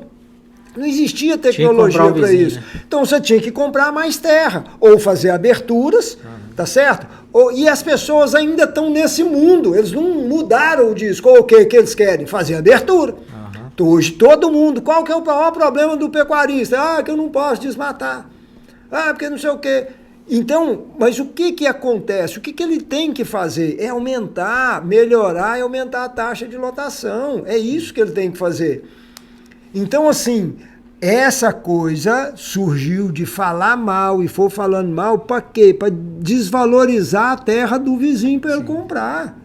Com certeza, aí a base é daí que saiu, e aí nunca Só que parou o problema de fazer. que eu vejo que ele tá Só que quando acontece isso, você leva o problema às vezes para dentro da sua casa. Isso, eu ia falar isso agora. Você que aí entendeu? o filho escuta a vida inteira escutando aquilo. Aí o que ele vai fazer? Formar em medicina, direito, sair de casa. Qualquer outra coisa menos aquilo. E outra coisa, não. Ei, Rodrigo, toda hora o cara fala que ele é um sofredor, isso, que ele é isso, que ele é aquilo. Então quem é que tá do lado que vai falar, rapaz, meu pai sofrendo daquele jeito, eu não quero ficar com ele nunca. Deixa eu contar para você o que são essas coisas, né? A pandemia. Nós vivemos dias cruéis. Sim. Eu peço até perdão para as pessoas que eu vou falar isso, né, porque é uma coisa assim diferente, porque pessoas viveram situações muito difíceis. Tá? Eu tive o privilégio, por ser pecuarista, de fazer o quê? Eu ir para minha fazenda. Eu levei toda a minha família para dentro da minha fazenda. Foram dias que eu vivi muito a minha família como se não tivesse nada. Eu estava vivendo em outro mundo. A primeira coisa que eu fiz foi desligar a televisão. Eu não quero saber, eu não posso consertar nada lá, não posso fazer nada, não vou ficar vendo essas coisas. Mas quando eu parava à tarde de ver a natureza agradecendo, ou seja, na natureza estava tudo às mil maravilhas, tudo normal, os animais, o gado, os pássaros, tudo do mesmo jeito. Onde tinha o problema? Era no ser humano, que o ser humano estava endoidando. Então, assim, a pecuária, eu viver dentro da fazenda, me deu momentos, e naquele momento eu vivi tanto a minha família, as minhas filhas, elas foram lá para dentro. Então, ali elas tiveram uma outra noção do que é pecuária. Sim. Quando elas conversavam com coleguinhas dela, que não tinha para onde ir, tinha que ficar dentro da cidade, e pessoas, às vezes, que tem que ficar trancadas dentro de um apartamento, você entendeu? Então, assim, e nós, com toda a liberdade do mundo, então, assim, isso não tem preço. Com certeza. As pessoas, eu estou te falando, eu acordo, né, todos os dias às 3 horas da manhã. Eu faço as terças e quintas a live às 3h45, porque para mim é prazeroso fazer isso. Você toma um cafezinho aqui, é a maior delícia do mundo. Se você levar esse cafezinho seu para a varanda de uma fazenda, de uma sede de fazenda, aí você vai dar valor nesse café. Com certeza. Aí vai virar outra coisa. Porque você vê o dia amanhecer, você vê aquilo ali. Isso é muito gostoso. Sofrer, sabe quem sofre? As pessoas que estão na cidade, que precisam de acordar 4 horas, 3h30, 4 horas, pegar 2 ou 3 ônibus para poder chegar no serviço. Isso é complicado. Você entendeu? Então, assim, é um privilégio ser pecuarista. A pessoa tem que... Eu agradeço muito a Deus, né, por ele ter me dado essa profissão, por ele ter me dado essa oportunidade, e é por isso que esse ano, o ano de 2024, eu tirei ele para poder levar isso para outras pessoas, através de live, através de treinamentos. Eu quero muito treinar pessoas, e treinar quem realmente precisa do meu treinamento, ou seja, funcionários, pequenos produtores. Então eu quero trabalhar isso, treinar essas pessoas, ter a condição de levar para essas pessoas um conhecimento. Conhecimento, sabe de quê? Deles mesmos, do potencial que eles têm. Valorizar. Não é mais do aflorar, que, né? mais do que conhecer o negócio, eles precisam de conhecer a força que ele tem. Eu vejo muito, né, a gente trabalha com fazenda, e a gente vê muito, principalmente na pecuária, as pessoas, os vaqueiros falarem, se o boi soubesse a força que ele tem, ninguém pedava. O pecuarista também, né? O produtor. Se o homem souber a força que ele tem, ninguém segurava ele. E sabe aonde está a força do homem? Na cabeça, na mente. Nós estamos falando disso, de palavras, né? Ou seja, aquilo que você declarar é aquilo que vai acontecer. Sabe a única coisa que você tem que fazer?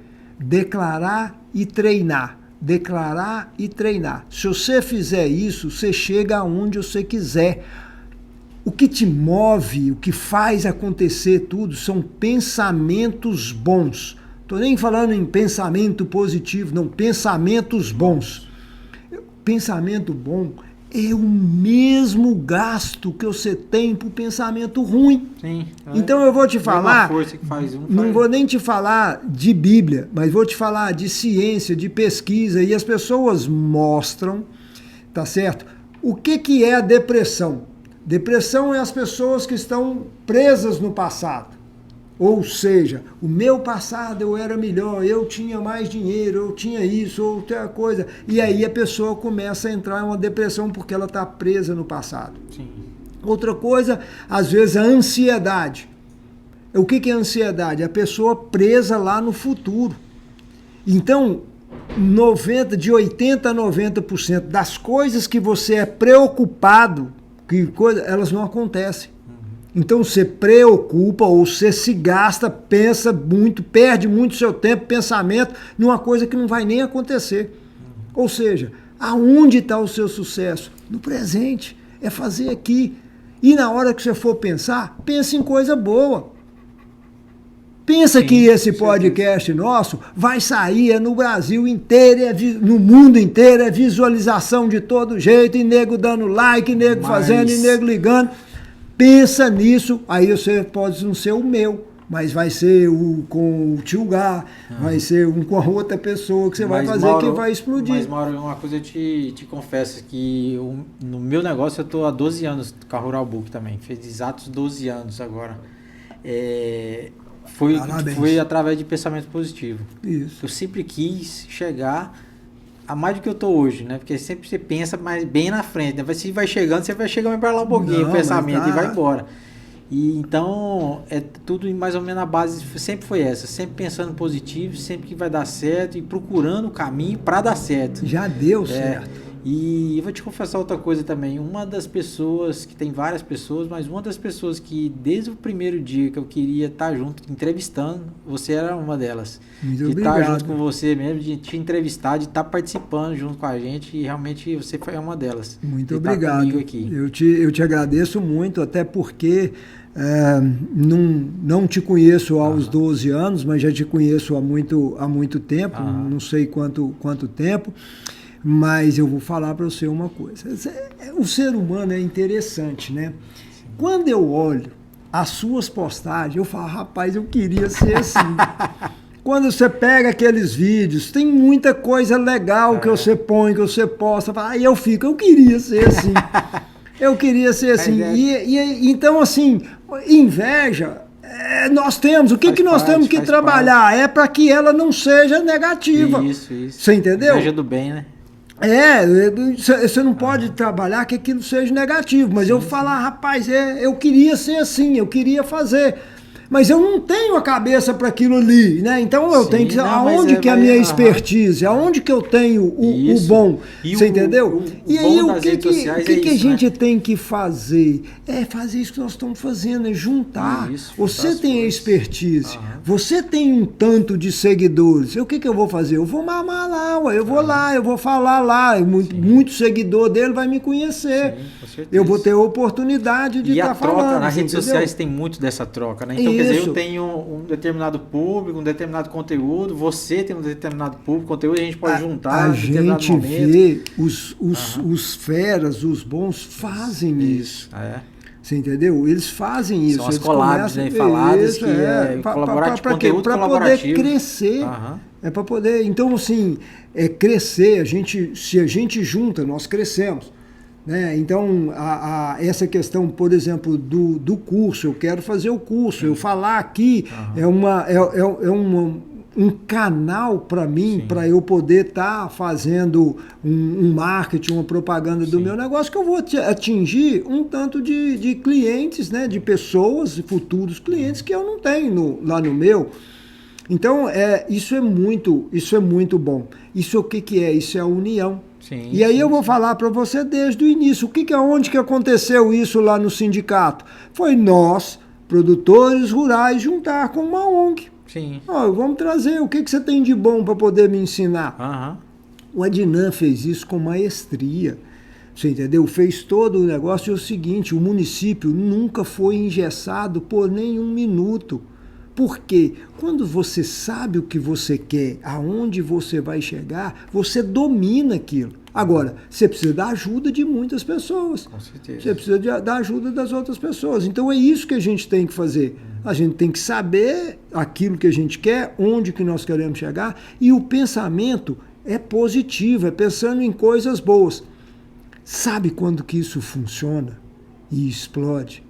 É quando você não está pensando só em você. Isso, é. Quando, você pensa no conjunto, né? Isso, quando o bem que você quer, ele vai para várias pessoas, ele vai para todo mundo. Isso. Ou seja, o que você quer levar? Você quer aumentar o seu número de seguidores? Quer. Mas o que você quer levar? Alegria para as pessoas que já estão te seguindo. Tirar, descontrair, uma descontração, uma coisa, levar informação. Sim. Você vai levar um tanto de informação. Você tem um jeito de levar a informação descontraído. Sim, sim. Né? Então, com várias brincadeiras, mas informações que são muito gostosas. Sim. Né? A questão dos currais, eu até já te falei de curral. Então, aquilo é muito interessante, porque você está levando informação para as pessoas. Sim, então, sim. Por que é seu crescimento? O seu crescimento ele acontece por causa disso, porque aonde está o seu propósito está em levar o bem, em fazer as coisas para muita gente. Não, com certeza. E Mauro Lúcio, foi uma conversa e tanto. Pois é. Batemos um papo aqui e já estamos rendendo mais de 1h30 aqui de bate-papo. Vai ter que cortar muito, né? Nada aqui.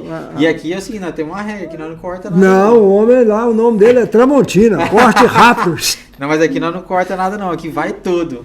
Pois é. Depois, eu só tenho que te agradecer, cara, pela sua presença aqui. Eu é que agradeço muito, você entendeu? Por essa oportunidade. E eu acho que o canal você tem, e como a gente tem que levar a informação, não está aí, mas eu vou falar. Eu sou o presidente da Acripará. Tá aqui sim, eu esqueci. Eu ia falar e acabei esquecendo. Então eu sou o presidente da Acripará. E a intenção, né, a questão da Acripará realmente de levar informação para o produtor, principalmente para o pecuarista, né? A Acripará é voltado para o pecuarista, então é levar informação. E aí o seu canal, a gente está aqui juntos.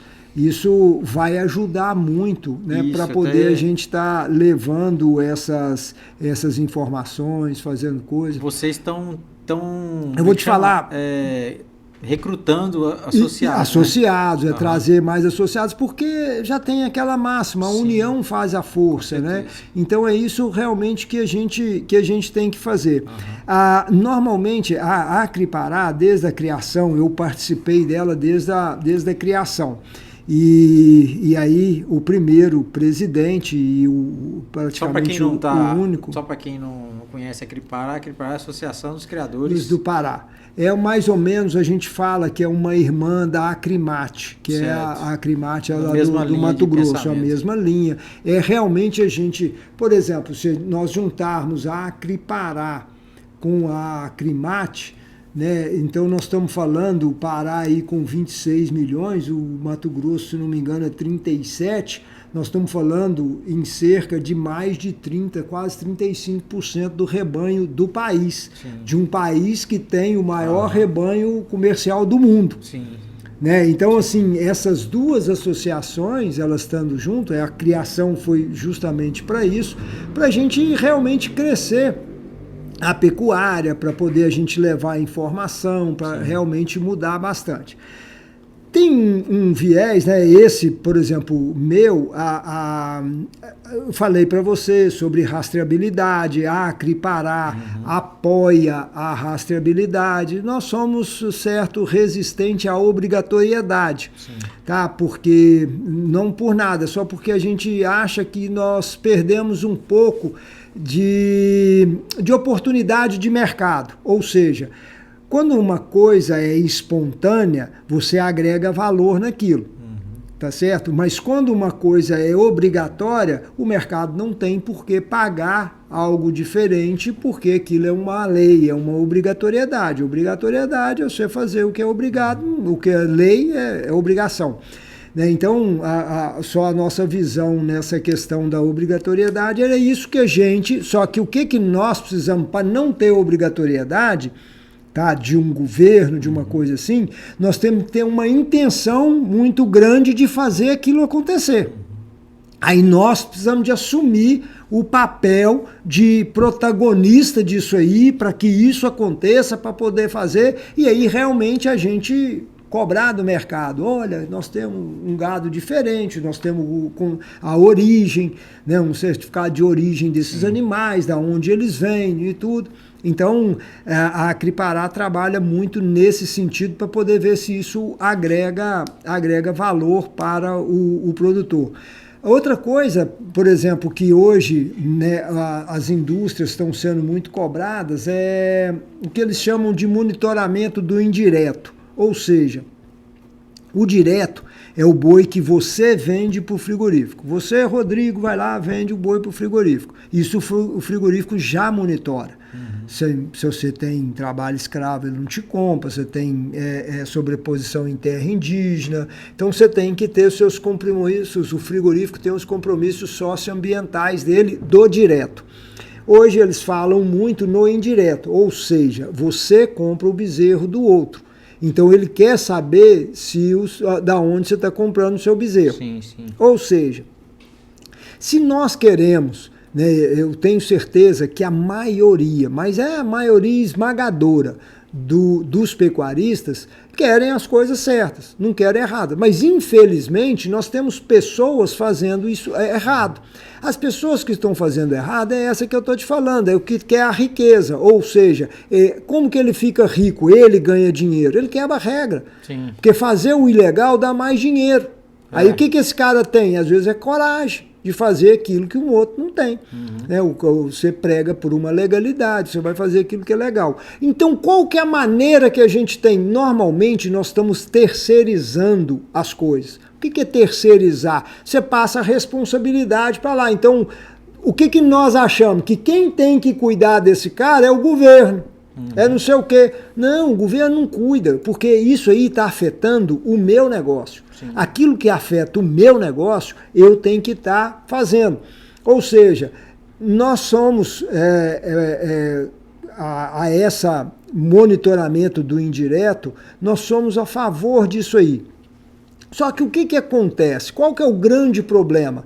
É que tem muita gente, desde quando foi criado esse monitoramento, através de PRODES e tal, é um negócio que você não tem como sair. Você entra, né, você entra lá como está errado, tem um PRODES, você não tem um caminho da saída. E isso foi o que nós já trabalhamos, a Acre Pará, nós desenvolvemos um sistema que chama CIRFLOR, que é para poder retirar esses pecuaristas que têm problema, né, com PRODES, com desmatamento. Então, nós temos os procedimentos para poder fazer. Então, a associação conseguiu fazer isso aí, junto com o governo, em convênio com o governo, com o Ministério Público Federal. Então, trabalhamos bastante para poder fazer isso. Então nós queremos sim que tenha o monitoramento do indireto, mas nós precisamos de criar, né, de ter essa ferramenta para poder viabilizar as pessoas. Né? Então, em vez de ser um processo só, que hoje ele é só um processo de exclusão, mas não, a ferramenta que nós criamos é para ser uma ferramenta de inclusão, ou seja, a pessoa que teve o pecado, que fez o delito, que teve aquilo ali, ela tem condições de voltar, de vir para a coisa, para ela estar apta a vender. Então, o que é isso? É você trazer a quem é certo e quem quer fazer certo para o local, para ele continuar vendendo, fazer tudo direitinho, e quem é errado, esse aí não tem jeito.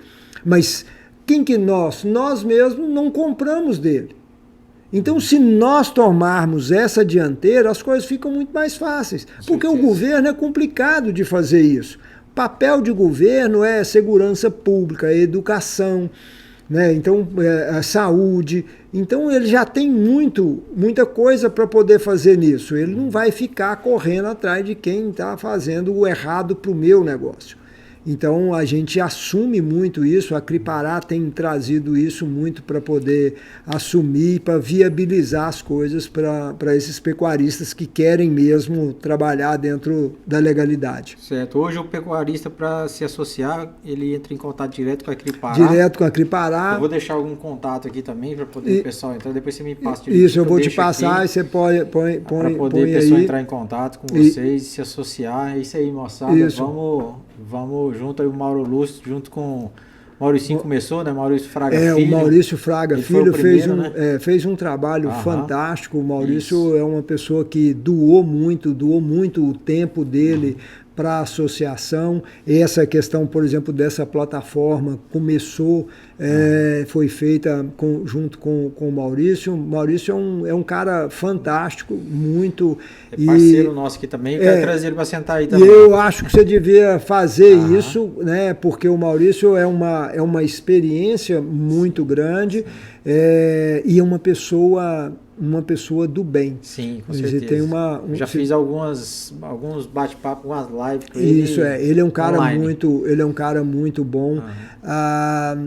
O Maurício tem uma inteligência muito grande, isso você vê pela humildade dele. Sim. Então, a sabedoria, e principalmente essa que eu estava te falando, que é a sabedoria divina, ela, para poder ocupar o lugar, né, no computador, no cérebro, né, que ela ocupa, é o lugar do orgulho. Sim. Você entendeu? Então, e o veículo que bota isso lá dentro, que injeta, é a humildade. Ou seja, o Maurício é uma pessoa extremamente sábia por causa do nível dele de humildade, que é muito grande, e uma pessoa que não tem orgulho. Então ele tem uma sabedoria muito grande por causa disso. Um show de bola. Então vamos encerrar mais pela segunda ou terceira vez, eu acho. Vamos gastar muito o microfone. Mas, Mauro Lúcio, mais uma vez eu agradeço a sua presença aqui. Obrigado por você ter destinado um tempo pra gente aqui, vindo aqui, conversar com todo mundo. Esse bate-papo tá no YouTube, tá no Spotify. Então você bota no carro lá e faz aquela viagem. Vai lá pro Goiás assistir nós. Vai uma viagem longa. Uma viagem longa. Na verdade, muito para pecuarista, né? É no tempo que viajava a cavalo, fazia uma cavalgada, né? Faz uma cavalgada boa, né? Dá para ir a cavalo, não só nem ir de carro. Verdade. Mas olha, Rodrigo, eu quero te agradecer mesmo de coração. Foi um privilégio para mim estar aqui, estar participando desse podcast com você, e espero que a gente tenha levado, né, principalmente eu, levado uma mensagem boa para as pessoas que te seguem, que te acompanham, porque é uma responsabilidade muito grande isso que eu sinto aqui por estar falando com o seu público, você entendeu? Obrigado, então, uma responsabilidade muito grande. Eu espero ter levado uma mensagem boa para todos eles. Com certeza, levou sim. E moçada, então vamos pra turma que não deixa o saco cair, né? Porque saco vazio não para em pé, né? Agradecer nosso parceiro Sicredi, os postos Roda Viva. Você tava lá no 12, após você tava abastecendo Com lá com o certeza. Marcelo lá pra depois vir pra cá. Meu amigo Marcelo. Eu falo que toda viagem começa no posto Roda Viva. Você sabia disso, né? Isso com certeza. Agradecer também ao Amaru, que é o eucalipto que tá ali na frente. Você viu aquele eucalipto? Eu vou te mostrar ali, que é o Amaru, que é lá de Curvelo, a turma lá da Griane Madeiras, que é do grupo Plantar. São 35 mil hectares lá de eucalipto. Eles fazem um trabalho lá. Eu tenho visto currais de eucalipto aí que você mostrou, Show. muito arrumado. Luxo. Parabéns a turma do Amaru aí. Eu achei muito bonito. Gostei. Top demais. Você vai conhecer a madeira aqui na frente ali. A Delta Mac também, a linha amarela da John Deere, parceira nossa aqui também, agradecer. E também... Você já viu pessoas melhores do que esses Delta Mac? Né, show. A turma é primeira. Getúlio, o Getúlio era o pai deles, né? Sim. E eu conheci ele bastante. E o seu Getúlio era um contador. Naquele tempo, o seu Getúlio ainda era o tempo, acho que do guarda-livro, que andava de uma pessoa que mexeu muito aqui, trabalhou muito aqui, que é o Dr. Lucas Batistella, mas não o filho, o velho, o Lucas mesmo. Sei. Aqui é o Daniel que fica aqui. O Daniel já é filho do Lucas Batistella, mas esse Dr. Lucas é neto do Lucas mesmo, que é o Getúlio trabalhava. O Getúlio criou mais ou menos o pai do Daniel. Entendi. E ele é pai dos meninos lá da Delta Mac, que são pessoas... espalhadas em 5 estados aqui no nosso norte, aqui, com a linha e amarela. eles merecem porque são pessoas de muita confiança, muita credibilidade. É um prazer trabalhar com eles também. E te convidar para dia 21, 22 e 23 de fevereiro agora, vai ter o Dinetec, que é lá com o Tarcísio Burim, lá no sindicato de Dom Eliseu, que é junto com a Meta Consultoria, que está trazendo pela segunda vez, né, o Dinetec, que é uma feira que está acontecendo aqui no nosso estado. Que vai estar agricultores, pecuaristas, todos reunidos lá para uma feira de negócios também. Nós vamos lá porque o Tarcísio merece todo o nosso apoio, todas as coisas que o Tarcísio tem feito. Está fazendo um excelente trabalho, muito, junto muito com bom. os produtores da região. E aí é onde eu te falo, né, Uhum. por exemplo... Hoje é Dom Eliseu, mas quando estava no início era zero. Né? Então, imagina, cresceu, né? Então, se você deixa a gente falar algo mais, o Paulo Costa, Sim. ele tinha uma fazenda, né, ali chamava Fazenda Arizona, na ligação. Sei. E aí a gente perguntava, ele falou, olha, a minha fazenda é muito bem localizada, ela fica entre o zero, a ligação fica entre o zero e o cabeludo. Não sei se pode falar, Para quem entende, a palavra basta. Lá perto de Leonópolis. Pior que o cabeludo lá mesmo. O cabeludo não cresceu, né? O zero virou Dom Eliseu, verdade, né? Verdade, cabeludo é cabeludo ainda. O cabeludo acho que não tá, acho que tá careca. Acho que deve estar careca, é verdade. Careca já. Boa. Então é isso aí. Obrigadão, Mauro Luz, obrigado mesmo por estar aqui com a gente. E depois a gente vai num outro podcast aqui para bater mais papo. Ainda não deu para conversar tudo ainda não. Pois é, depois de um podcast tão sério como o da Cristina, né, vem um cara aqui agora para poder falar tanto de coisa ali. Bom demais. Obrigadão mesmo. Muito obrigado. Isso aí, moçada, fica com Deus todo mundo aí. E isso aí, vamos para o próximo bate-papo daqui uns dias aí. Valeu!